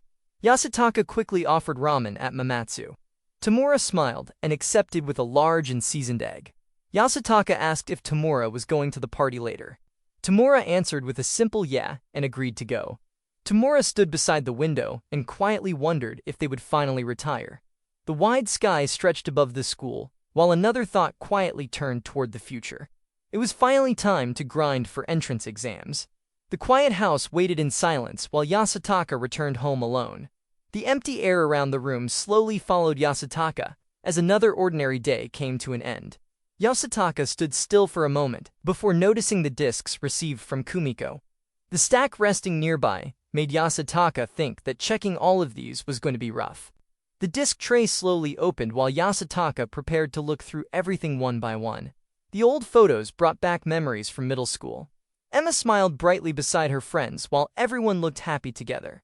The next picture carried the words while Emma happily raised a peace sign beside her friend. Another picture showed Emma close beside Kumiko, while the words back in middle school stayed beside the photo. The last photo showed the girls running together under the sky. Yasutaka quietly looked ahead while old feelings slowly returned to his mind. Harold thinking Emma was cute from the first time Yasutaka saw her. But Emma rubbed Yasutaka the wrong way, so Yasutaka kept distance between them. He had only assumed Emma lived in a different world, while Emma gently smiled in silence. He later realized that feeling had been wrong. He wanted to be with Emma more. He could not wait for that weekly ride home from prep. Yasutaka remembered the time when Emma leaned on him on the train. He felt his heart pounded so hard, almost shook, while those quiet moments stayed deep inside his chest. He could not help it and hugged Emma when Emma was down. The warmth of that moment still remained around them. And today Yasutaka kept thinking Yasutaka did miss the stop on purpose. The feelings inside Yasutaka could no longer be hidden. Yasutaka knew Emma's heart was with someone else. Yasutaka never held Emma close just to cheer her up because those feelings already belonged to another person. He stood in silence while quiet feelings remained inside his heart. Even so, just for once Yasutaka wanted to feel Emma's warmth. Emma's slim back was in his arms only for a moment. He felt happy and aching on the verge of tears while that brief warmth stayed deeply inside Yasutaka's mind. Yasutaka's heart slowly accepted feelings for a girl like Emma, while that warmth continued to remain inside his thoughts. He sat alone and finally understood the truth hidden inside his heart. He could not lie to Yasutaka's heart anymore. Yasutaka quietly wondering, when was Yasutaka's first love? The old memories slowly returned while Yasutaka held the cleaning cloth in silence. An older girl gently called Yasutaka by the name Yakin. Yakin were always trying Yasutaka best. Good for Yasutaka, she says. Those simple words remained warmly inside Yasutaka's heart. Yasutaka thought the first love was in elementary school. She was an older girl in the same cleaning group. The older girl looked at the noisy boys and thought boys are the worst. They were all just kids running around during cleaning time. During cleaning time, grades 1 to 6 were evenly mixed to encourage interaction. The older girl thought Yakin was different from the others, and those words quietly stayed with Yasutaka. Yasutaka slowly started chatting with that girl often. The older girl smiled at Yasutaka with a cheerful grin while asking if Yakin had an older sister. She thought she was lucky and even wished to be Yasutaka's older sister too. Before Yasutaka realized it, feelings had already sprouted inside Yasutaka's heart. The older girl graduated first, and Yasutaka barely saw her around school anymore. Yasutaka's first love ended with nothing to show for it. The second time came during middle school. Yasutaka sat nervously inside the classroom, while small feelings slowly began growing once again.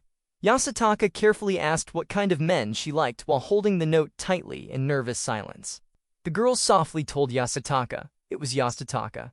Those words instantly filled Yasutaka's heart with happiness. Yasutaka looked at her with surprise and quietly wondered really. The girl smiled and told Yasutaka she never told a lie. Yasutaka walked beside her through the hallway while feeling completely simple-minded from happiness alone. Then another voice quietly revealed the truth. She was dating Imai from Class A. Yasutaka walked alone through the hallway. He realized the teasing was never real, and just like that the love quietly fizzled out. After that, Yasutaka realized even the girls close to Yasutaka did not seem to see Yasutaka as a guy. Those thoughts stayed painfully inside his mind. Yasutaka believed being short, skinny, and not much to look at made everything worse. Yasutaka hated conflict and kept to himself while hearing others casually ask if Yasutaka wanted to go. Harsh words like the hell Yasutaka say echoed painfully inside Yasutaka memories. Yasutaka felt miles away from anything manly. Kumiko said was such a good guy. He was not macho, so he was easy to talk to and they liked that. Yasutaka heard those lines over and over. Yasutaka slowly realized those were not compliments. Yasutaka learned firsthand that good guy did not equal good to date. Yasutaka knew ugly sides also existed inside Yasutaka's heart, and even dirty thoughts quietly appeared sometimes. Yasutaka believed someone like Yasutaka would only get hurt by love. Because of that, Yasutaka locked Yasutaka's heart so feelings would not fall carelessly again. As time passed, Yasutaka eventually forgot where the key even was. The person who finally made Yasutaka fall again was completely different from everything Yasutaka once imagined. She carried herself with looks and cheeky attitude that easily caught attention. She was blunt to a fault and never tried to hide what she thought. To Yasutaka, she seemed like a twisted girl with no ladylike grace or consideration. Emma's makeup had been more modest lately, yet she still stood out more than anyone around her. Some people noticed she toned down the flashiness, and because of that her natural charm became even stronger. Every small change only made Emma shine more brightly. At the same time, Yasutaka believed Emma probably did not see Yasutaka as a guy either, just like those girls before. Another voice reminded Yasutaka that Emma already had another guy she liked, yet she still went home with Yasutaka. Emma leaned on Yasutaka without thinking and stayed close beside him naturally. Emma stayed close beside Yasutaka, and although it looked like Emma and Kimura were dating, Emma claimed they were just childhood friends. Those words left Yasutaka quietly wondering if being alone with a guy meant nothing special to her.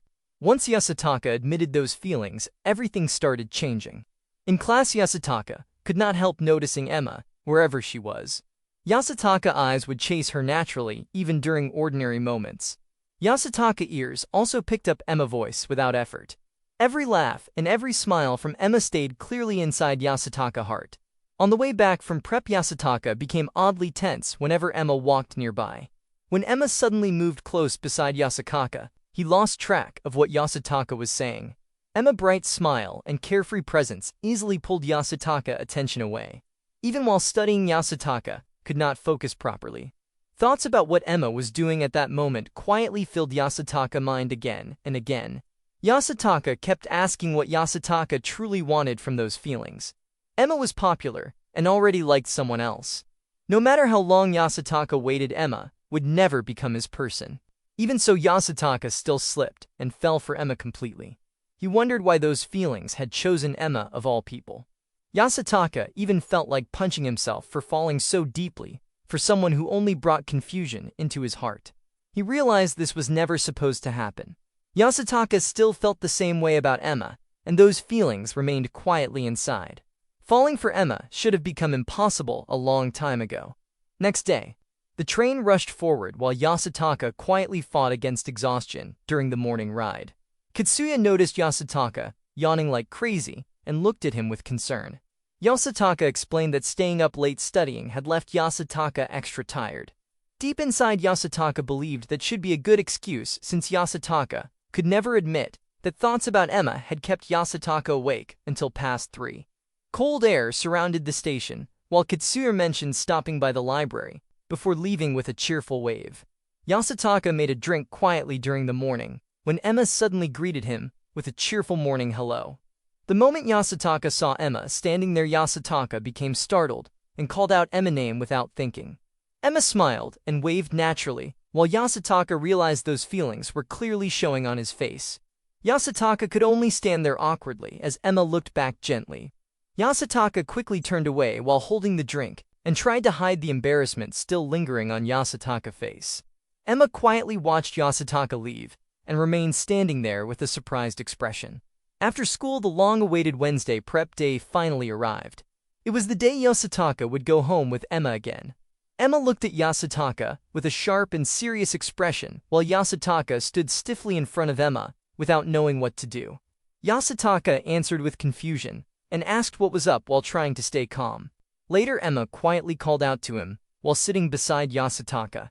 Emma then asked about what happened that morning. The sudden question caught Yasutaka completely off guard. Emma let out a quiet sigh and admitted that Emma probably scared Yasutaka a little. Even so, Emma still wanted Yasutaka to at least say hi properly. Yasutaka understood that Emma was right and knew those were only basic manners. Normally, Yasutaka would have done that easily, but panic took over that morning, and Yasutaka could not face Emma properly. Yasutaka quietly apologized while Emma continued watching carefully. Emma then asked if something had happened recently, because Yasutaka had been spacing out all last week too. After the festival last week, Yasutaka became painfully hyper-aware of Emma, and Yasutaka nervously admitted that something had seemed off lately. Emma watched carefully with confusion, while Yasutaka struggled to stay composed. When Emma quietly waited for an answer, Yasutaka quickly denied that anything had happened and tried to avoid the subject. The silence between them remained heavy as they sat together, surrounded by the distant movement of other students nearby. The train was late, and Yasutaka quietly stared ahead, while feeling that more time was being wasted. Emma sat beside Yasutaka in silence while holding the phone, and the distance between them felt heavier than usual. Yasutaka could not stop thinking that this was not how things were supposed to go. They only had alone time once a week, and right now every second felt painfully. Yasutaka wanted to talk more, and wanted to see Emma look happier during the short time they could spend together. 30 minutes later, the delayed train finally arrived, and the crowded station slowly began moving again. Yasutaka quietly stood beside Emma while waiting for the long silence to finally break. Yasutaka looked toward Emma after stepping off the train and softly called out to Emma's name. Emma remained seated with a tired and distant expression. Emma quietly told Yasutaka to go on ahead while keeping the face lowered and avoiding direct eye contact. Yasutaka looked back at Emma with clear confusion and could only ask why after hearing those unexpected words from Emma. Emma quietly admitted that crowded trains were something Emma hated. The crowded station and packed train cars seemed to press heavily against her. Yasutaka looked at Emma with uncertainty and quietly wondered if that reason was really true. They had ridden packed cars together before, and Emma had always seemed completely fine. Yasutaka quietly thought that sitting down together would have been nice. At the same time, Yasutaka understood that public transit had limits, and nothing could be done about the crowded station around them. Yasutaka listened carefully, while wondering if Emma was only finding excuses to tease and confuse Yasutaka again. Emma lowered the face while speaking about the next train, and how it could arrive packed too. Yasutaka quietly insisted that waiting outside in the cold any longer would only make them sick. He also worried that staying out this late was not good for a girl. Yasutaka's stomach growled softly, and Yasutaka admitted that hunger was becoming unbearable and there was no desire to wait anymore. Yositaka finally decided to stop hesitating and firmly suggested that they should just get on together. Emma quietly stepped forward after hearing Yasutaka's decision, and Yasutaka immediately followed close behind Emma toward the crowded train doors. Yasutaka looked toward Emma while sensing unusual tension from Emma's movements inside the crowded space. As the train filled with people, Emma lowered the face, and small drops of sweat slowly appeared across Emma's uneasy expression. Yasutaka stood quietly beside Emma among the restless passengers. Emma lowered the face and remained silent while enduring the suffocating atmosphere around them. Yasutaka realized that Emma truly could not handle the crowded space. Sweat gathered across Emma's face while the heavy crowd pressed closer from every direction. Yasutaka remembered that Emma had already admitted being bad with crowded trains before boarding together.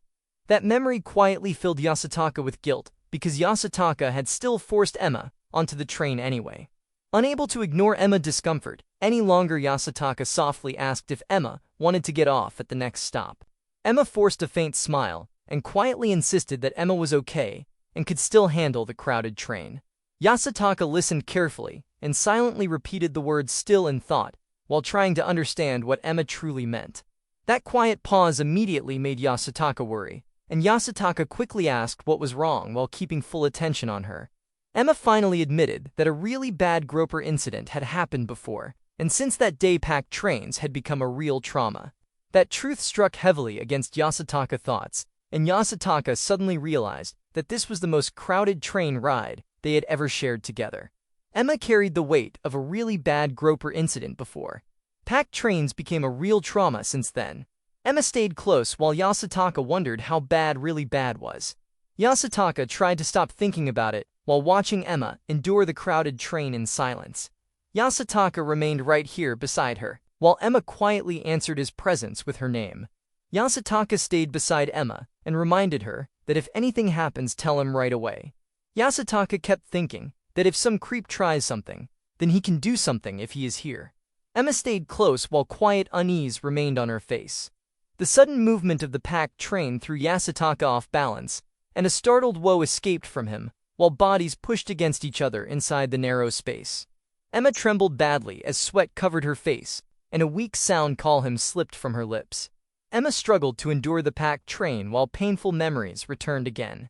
Yasutaka quickly noticed her trembling hand, and immediately grabbed it before fear completely overwhelmed her.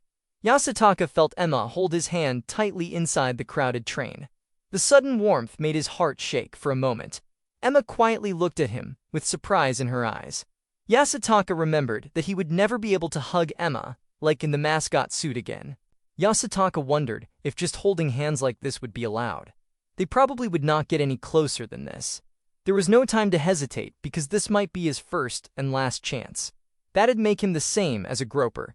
Yasutaka believed if Emma hated it, then he'd let go. Yasutaka convinced himself no. It's different. Yasutaka was just doing this so they don't get separated. So Yasutaka would take Emma's hand. Yasutaka felt there was no time to hesitate. Yasutaka thought this might be his first and last chance. Yasutaka wondered if just holding hands like this would be allowed. Yasutaka slowly held Emma's hand while the crowded train shook around them. His hand trembled as he touched her fingers. Emma stayed close beside Yasutaka while his heartbeat refused to settle. The warmth of her hand remained against his palm.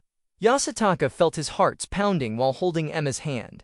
Yasutaka thought even Emma, plenty of kids their age go way further. Still his chest tightened from something so small. Her fingers were slender and small inside his trembling grasp. Emma's hand felt so smooth. Yasutaka kept holding her hand, while thinking it feels like they're a different species. Yasutaka wanted to stay like this forever, while holding Emma's hand inside the crowded train. Yasutaka looked at their joined hands, and breathed out ow. His thoughts turned restless as he wondered if Emma hated it after all. The crowded train suddenly shook, and Emma grabbed Yasutaka's hand tighter. The pressure from the passengers pushed against them without stopping. Yasutaka stayed close to Emma while trying to protect her in the packed train. The crowd pressed harder around them as the destination came near. Yasutaka asked if Emma was okay. Emma quietly answered, yet while Yasutaka told her to hang in there because they were almost at the destination, the passengers continued pressing around them without pause. Yasutaka kept holding Emma's hand, while quietly thinking that nothing else mattered. He did not care who Emma liked as long as she stayed beside him. Yasutaka stayed close beside Emma, while strong feelings filled his heart. Right now Emma was his, and Yasutaka promised that he would protect her no matter what. The train continued rushing forward while Emma remained beside Yasutaka in the crowded silence. Owami Station slowly appeared as the train continued moving along the platform. The crowded train finally began to slow down beneath the station lights. Yasutaka quietly realized that they were here already as the long ride finally came to an end. Emma softly called out with a quiet call, while Yasutaka turned back toward her in surprise. Yasutaka looked back at Emma, while the warmth of her hand stayed firmly around his own. Emma lowered her gaze with faint embarrassment. The moment their hands finally separated, Yasutaka reacted with a startled, while surprise spread across his face. Yasutaka nervously asked did anyone touch Emma, while worry still remained inside his voice. Emma gently answered that she was fine while holding her bag close against her chest. Relief spread across Yasutaka as he smiled and quietly thought that was good then. The two of them remained standing together beside the train. Yasutaka silently realized that he was the only one who touched Emma during the crowded ride. Emma stood quietly before Yasutaka, while his thoughts became filled with doubt. Yasutaka wondered if it really was not a bother, and questioned whether forcing it like that meant taking advantage, because Emma did not resist. Yasutaka lowered his gaze and firmly decided that no, that was not okay. Emma softly reminded Yasutaka that the train would leave soon, and told him to go before it departed.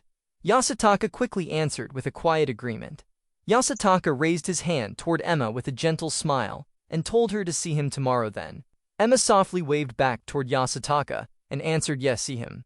Emma quietly kept waving her hand, while watching Yasutaka, standing beside the train. Her gaze remained fixed on him, even as the distance slowly widened.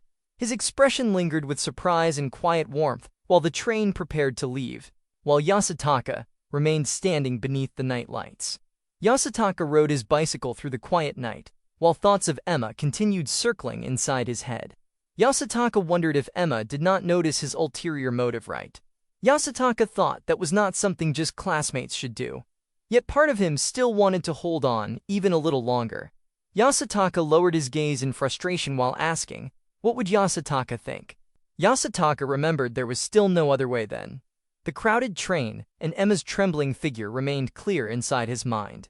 Yasutaka continued riding through the night, while telling himself next time Yasutaka would act normal. Yasutaka believed Emma would think it was unavoidable then. Yasutaka kept moving forward beneath the night sky, while thinking using her vulnerability would be wrong. Yasutaka kept wondering what Emma thought of him. Yasutaka knew there was someone else Emma liked. Even so, Yasutaka still wondered if Yasutaka was given just one shot. Yasutaka questioned whether any chance existed at all. Yasutaka tried holding on to a small hope, while believing Emma probably did not hate him. Yasutaka still wished for a chance where Yasutaka ranked somewhere inside Emma's heart. Even if Yasutaka was just easy to talk to and there was zero spark, that was fine. Emma quietly looked at her own hand, while thoughts of Yasutaka filled her heart. From the bottom of her heart, Emma wanted to know Yasutaka's true feelings. Katsuya suddenly remembered something while walking beside Yasutaka after school. Katsuya happily revealed plans for tomorrow, because Katsuya would go home without him. Yasutaka looked confused while asking what plans Katsuya had. Katsuya casually reminded Yasutaka they were exam takers now. Katsuya then admitted he was thinking of buying a present for Asuka. A photo of Katsuya and his girlfriend showed 3 months had already passed, and they were still nauseatingly lovey-dovey. Yasutaka admitted not that Yasutaka could say it, but Yasutaka felt kinda jealous. Yasutaka quietly reacted after hearing about Katsuya's girlfriend.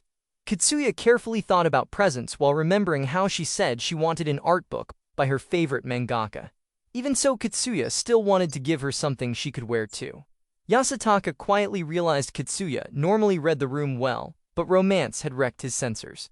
Yasutaka advised Katsuya to give the art book, and also something she could use every day even if it was cheap.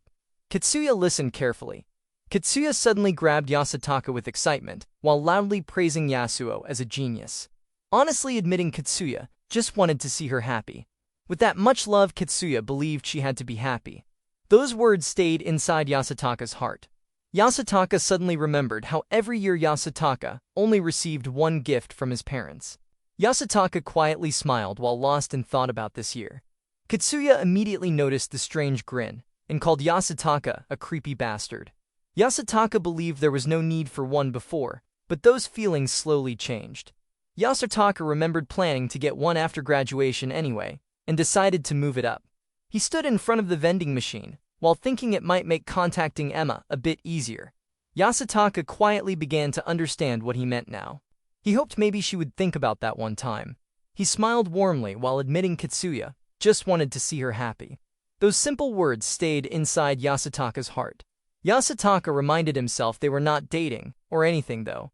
Even without trading gifts, Yasutaka knew those feelings for her were not weaker.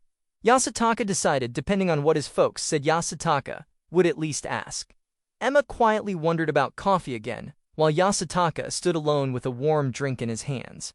Emma stood beneath the station lights with a soft smile that remained inside Yasutaka's thoughts. Emma wondering if Yasutaka liked coffee that much. Yasutaka quietly admitted it. Emma smiled warmly while asking if she could have a sip. Yasutaka froze after watching Emma lift the hot coffee toward her lips. Yasutaka could only stare silently while the thought of an indirect kiss filled his mind.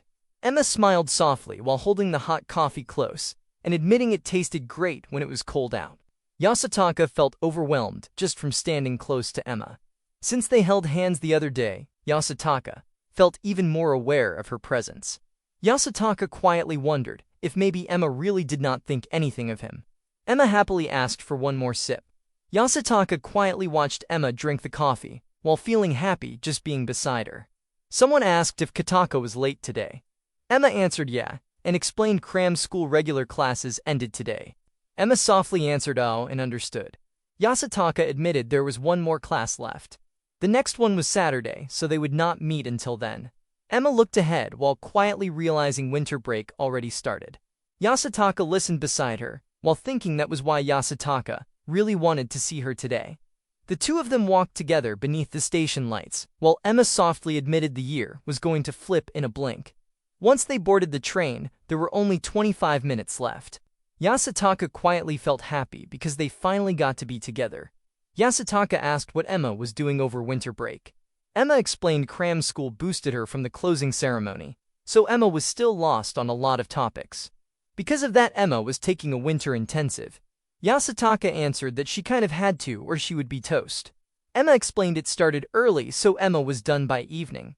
Yasutaka quietly felt relieved after learning her schedule. Yasutaka thought nice, and realized now Yasutaka got her schedule. Yasutaka quietly realized, which basically meant they could go home together.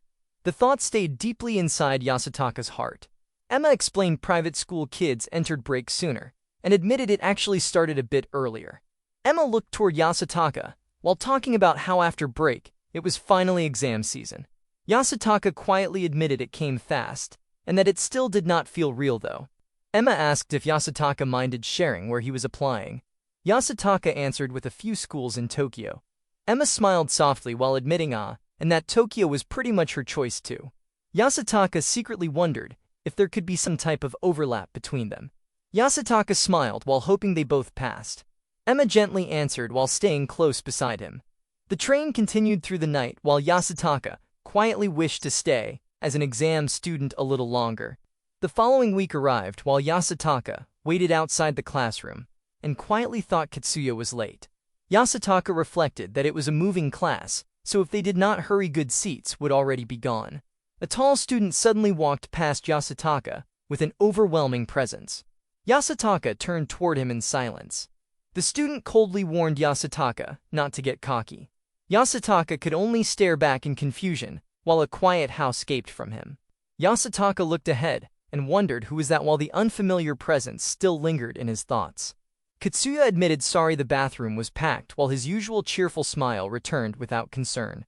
Yasutaka quietly reflected that he'd never talked to him, but the strange feeling refused to leave his chest. Katsuya noticed the silence and asked what's up while Yasutaka remained distracted. Yasutaka finally asked who was that guy while unease slowly settled deeper inside him. The heavy footsteps echoed through the hallway.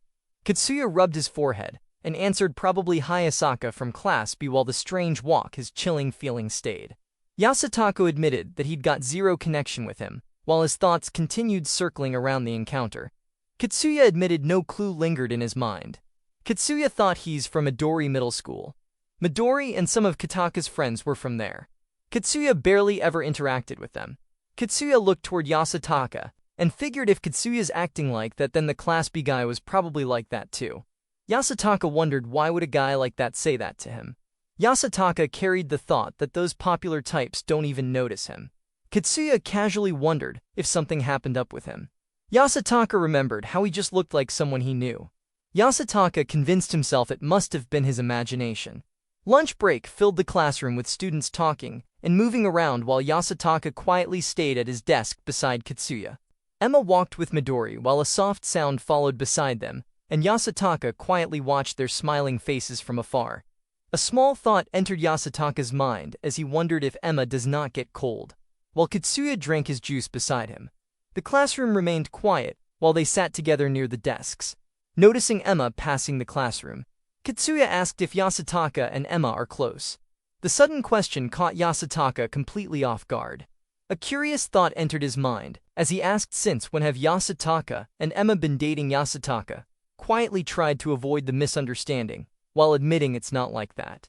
Yasutaka casually admitted that at school everyone hardly interacts with Emma, so having a crush on her seemed natural. Yasutaka's thoughts that he did not want anyone to know and nobody does while quietly admitting they're not even dating. Katsuya quietly looked toward Yasutaka while admitting but Yasutaka no. Another quiet thought followed after that as Katsuya remembered that Yasutaka and Emma go home together. Yasutaka immediately reacted with confusion after hearing that question. Katsuya looked toward Yasutaka and wondered since when. Katsuya suddenly remembered Asuka. A quiet memory returned as Asuka said she saw Yasutaka and Emma together at the station. The quiet image of the two together remained clearly inside Katsuya's thoughts. Another memory slowly returned inside Katsuya's mind as they secretly watched Yasutaka and Emma from nearby. Katsuya quietly admitted they even saw Yasutaka sharing a coffee, so it's clear as day. Katsuya quietly thought honestly pretending Yasutaka not dating after all that would be a ridiculous stretch.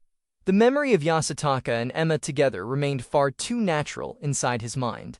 A weak no way escaped from Yasutaka as disbelief slowly filled his face. Yasutaka admitted that Yasutaka thought Yasutaka had been careful. Even so, Katsuya somehow found out. Katsuya happily leaned back with a smug grin while looking toward Yasutaka. Another memory entered Katsuya's thoughts as Asuka-chan remembered him. Yasutaka looked toward him with confusion, while unease slowly returned to his chest. Katsuya casually admitted, and it's not just that. Katsuya leaned forward while quietly revealing that Katsuya heard Yasutaka were holding hands on the train. The sudden words struck deeply against Yasutaka, and shock immediately spread across his face. Katsuya quietly revealed that his little brother saw it. Katsuya remembered that his little brother was on his way home when he saw Yasutaka holding hands with a total beauty. Another thought followed after that, and since it was a Wednesday, it just clicked for him. Yasutaka tried to explain that Katsuya's little brother Mio shone so much that could not even recognize him. Yasutaka admitted that it was just a situation type thing, so Yasutaka went with the flow. Katsuya listened with a grin while Yasutaka gave a weak sound. Katsuya treated everything like a situation tell me and laughed without worry. Yasutaka looked exhausted while admitting that the train was super crowded and no one could get space, so that led to that. Katsuya could not believe that kind of answer even came out. Katsuya laughed harder while teasing that Yasutaka and Kitaka Emma were all lovey-dovey now. Yasutaka quickly denied everything and insisted that Katsuya got it all wrong. He smiled brightly while calling Yasutaka lucky. Katsuya admitted feeling jealous because he managed to hook up with Emma. Yasutaka sat frozen beside Katsuya while the teasing only became worse. Yasutaka reacted in disbelief and demanded to know what hookup even meant. Katsuya leaned closer with excitement and asked, "Wait, Yasutaka, have not done it yet?" Another voice stared at Yasutaka with shock and asking what Yasutaka meant yet. Yasutaka could only stare blankly while the fantasy left his thoughts completely shaken.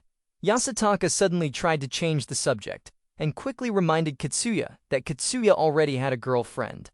Katsuya only laughed and told Yasutaka not to change the subject.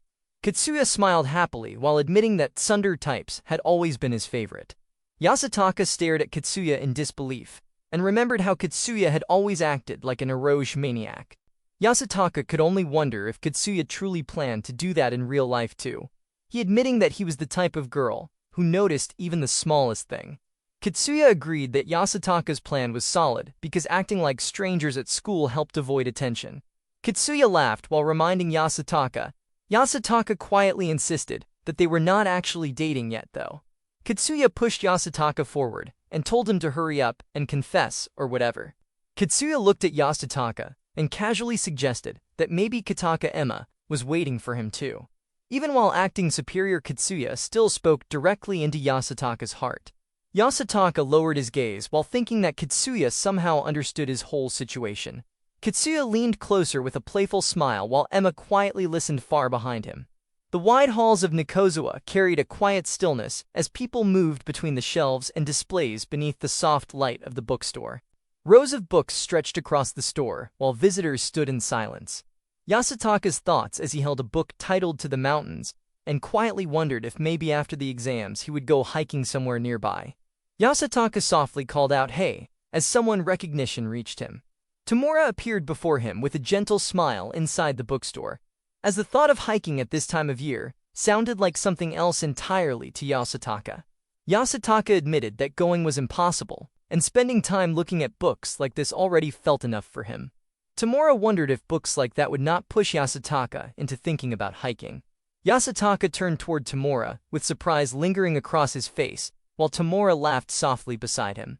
Yasutaka remembered the promise from before, and Tamura looked pleased that Yasutaka had not forgotten it, as their conversation continued softly between them. Tamura smiled warmly toward Yasutaka, and admitted that was exactly why she had called him over. The streets stretched quietly beneath the fading sky, while the train moved through the distant fields and carried the slow feeling of evening forward. They eventually stopped before Kami Mamatsu near Megumi Kaido, while the quiet little shop welcomed them beneath the soft light of the town.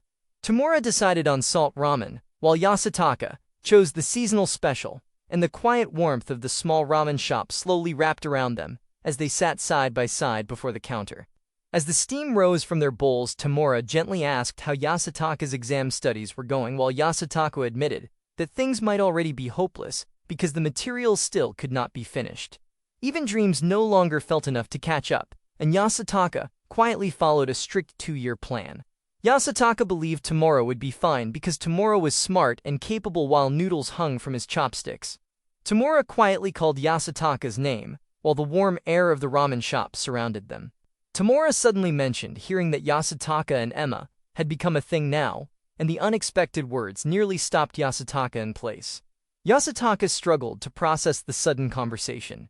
Yasutaka reacted with confusion as Tamura recalled running into Pyong the other day. She happily mentioned that things finally sounded like they were coming together for him, and hearing those words filled Tamura with genuine excitement.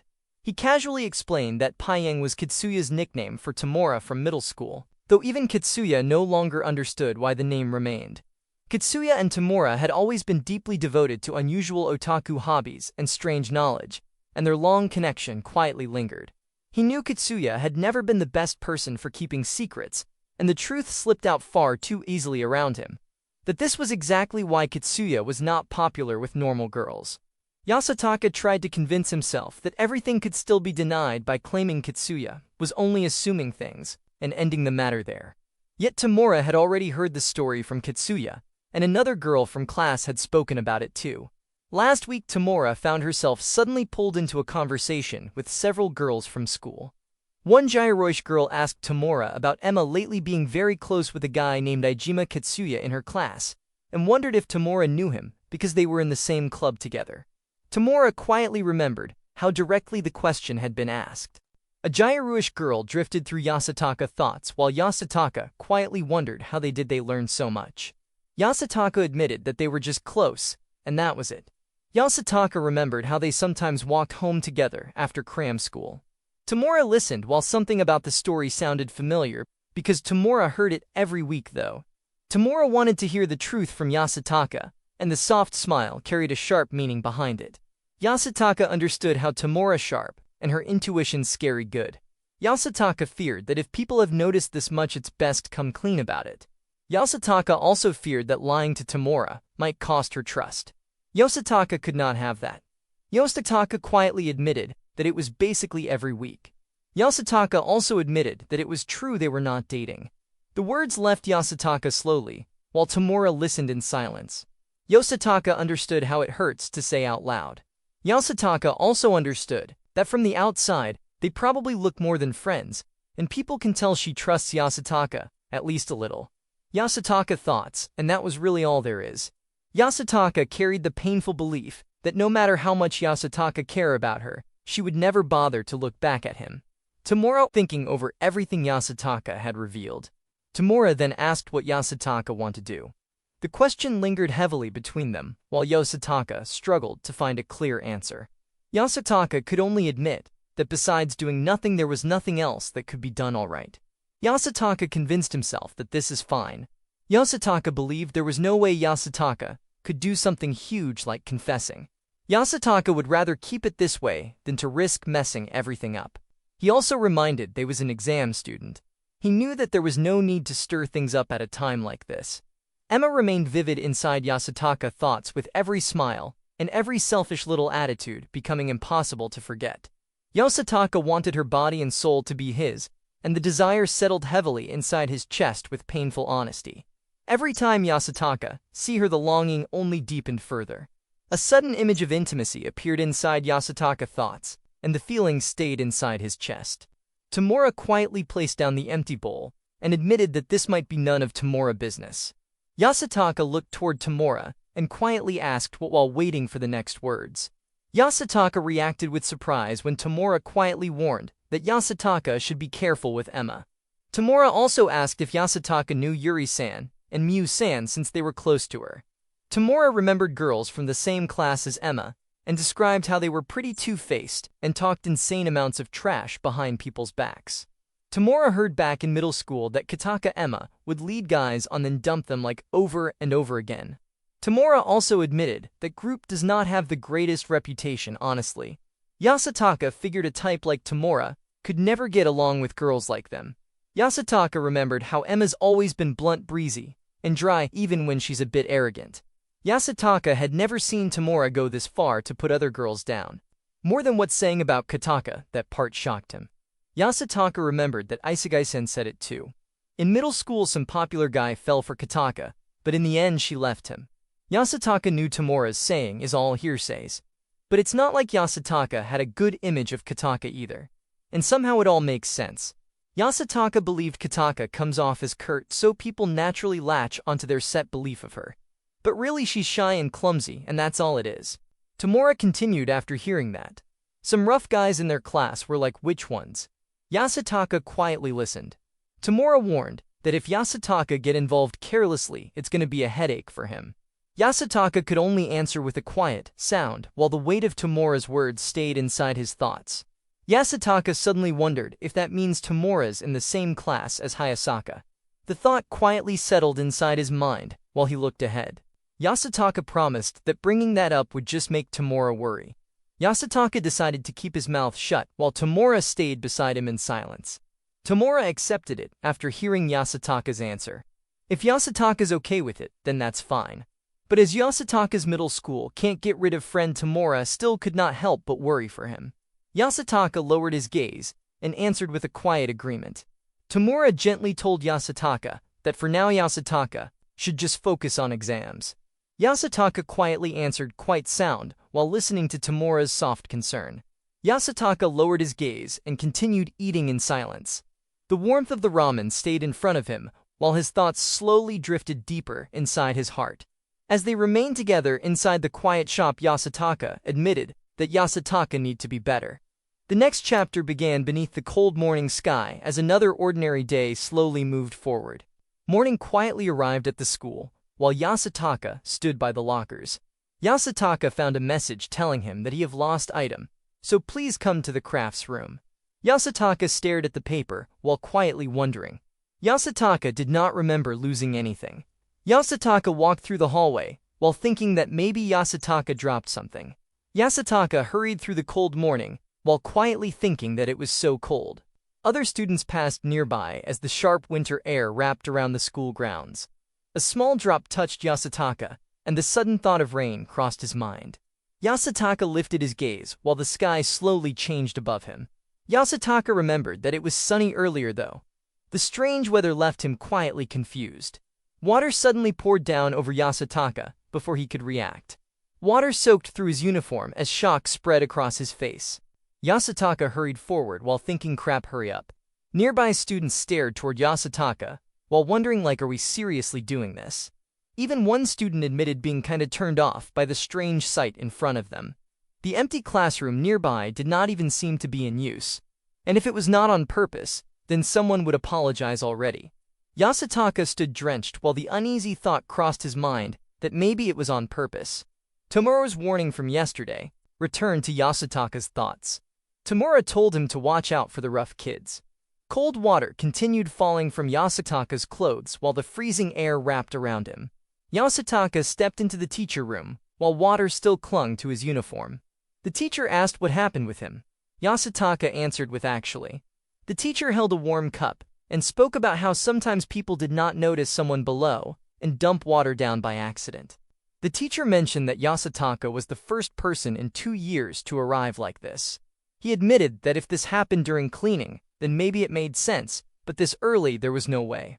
The teacher continued drinking from the cup, while adding that if a teacher worked for 10 years, then maybe strange things simply happened. The teacher handed Yasutaka a paper while telling him here was his first-year assignment. The teacher also admitted that returning this now was kind of pointless. The warmth of the stove waited nearby, while the teacher gently told Yasutaka to warm up by the stove, okay. The classroom fell silent while the teacher stood before everyone.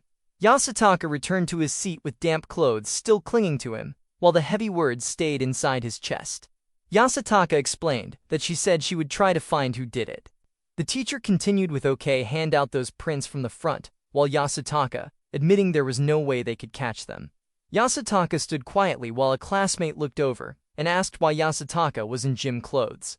Yasutaka explained that he got caught in a sudden downpour, while another soft air escaped from him. The classroom slowly filled with students preparing for the next lesson, while the thought of first period being chemistry settled over the room. Yasutaka stood near the window while waiting for his uniform to dry. His thoughts wandered toward Kitsuya not being there today, either, while another thought followed, that it was probably just finals being hard, and maybe he might just go home. Yasutaka quietly hoped his uniform dried soon while the empty feeling around the classroom stayed heavy. Then a sudden voice reached him, and Yasutaka slowly turned toward the sound. Emma suddenly appeared before Yasutaka, and the quiet classroom seemed to stop around them. Emma asked why Yasutaka was in gym clothes and where his uniform was. Yasutaka awkwardly explained that he wore it there. The empty classroom stretched around them while the thoughts settled that it was just the two of them. Yasutaka looked at Emma, while his thoughts admitted that he could not believe he was happy even in this kind of situation, and that he was so messed up. Emma looked closely at Yasutaka and asked why his hair was so wet. Yasutaka rubbed his head and explained that he walked past the nurse's office and water poured out of nowhere. A soft sound left Emma, while Yasutaka stood there dripping with water, and the thought lingered that he was going to catch a cold at this rate. Emma quietly wondered what that was, while another thought crossed her mind, that maybe someone was cleaning upstairs. Yasutaka admitted that it could have been harassment, while another uncertain thought followed with who knows. Emma suddenly reacted with a loud sound. Emma looked at Yasutaka with concern, and asked if Yasutaka was just getting gloomy because he had been studying too hard lately. Yasutaka could only answer with a weak, maybe, while standing awkwardly before Emma. Emma looked quietly at Yasutaka before softly telling him that he was not the type anyone would hate like that. Then Emma asked if Yasutaka had any idea who it could be. The name Hayasaka suddenly crossed Yasutaka's mind, and the uneasy thought stayed inside him. Yasutaka answered with a faint smile that no, there was not really anyone in mind. Yasutaka admitted that there was no proof either yet. Yasutaka noticed the gentle look resting in her eyes. Yasutaka felt that he probably liked Emma, yet forcing those feelings onto her would not be fair to her at all.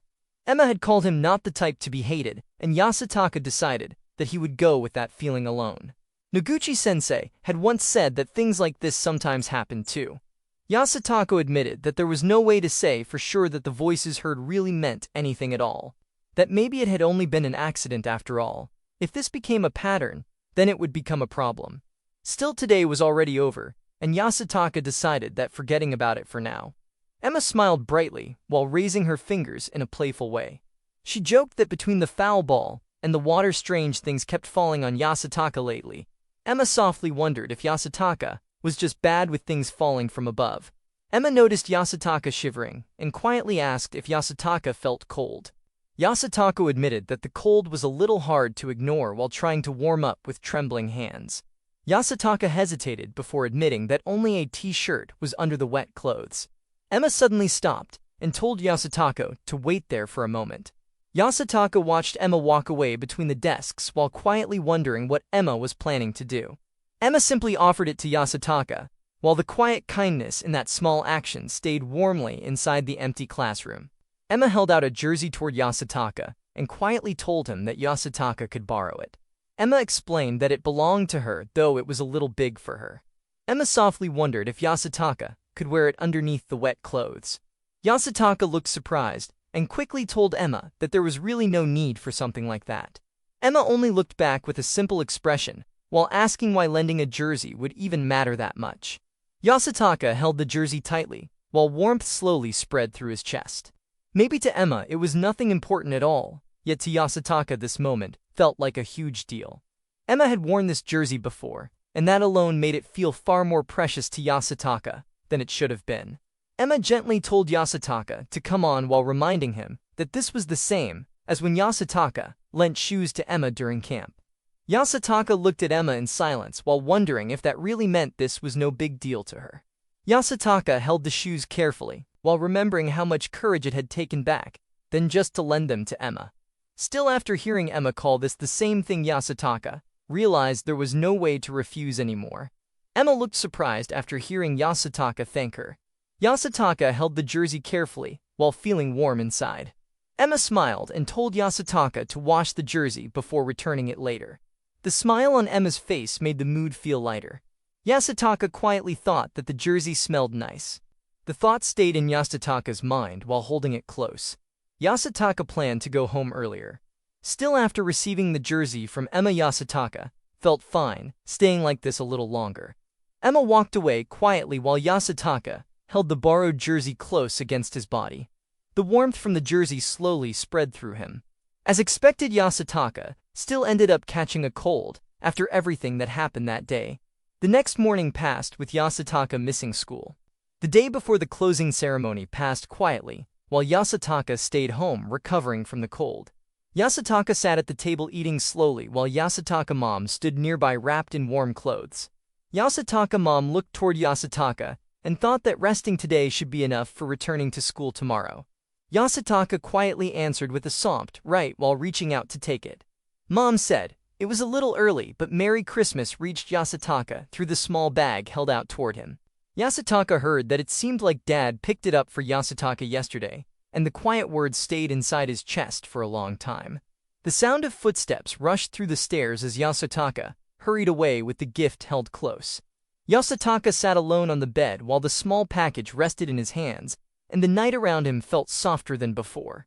Yasutaka looked at the phone with quiet happiness, while thoughts about tomorrow slowly filled his heart. Yasutaka wanted to return Emma jersey too, and planned to try telling Emma tomorrow. Yasutaka imagined that maybe they would swap contacts on the way home from cram school. Emma's smile stayed inside Yasutaka's mind while the very first message Yasutaka might get could be from Emma.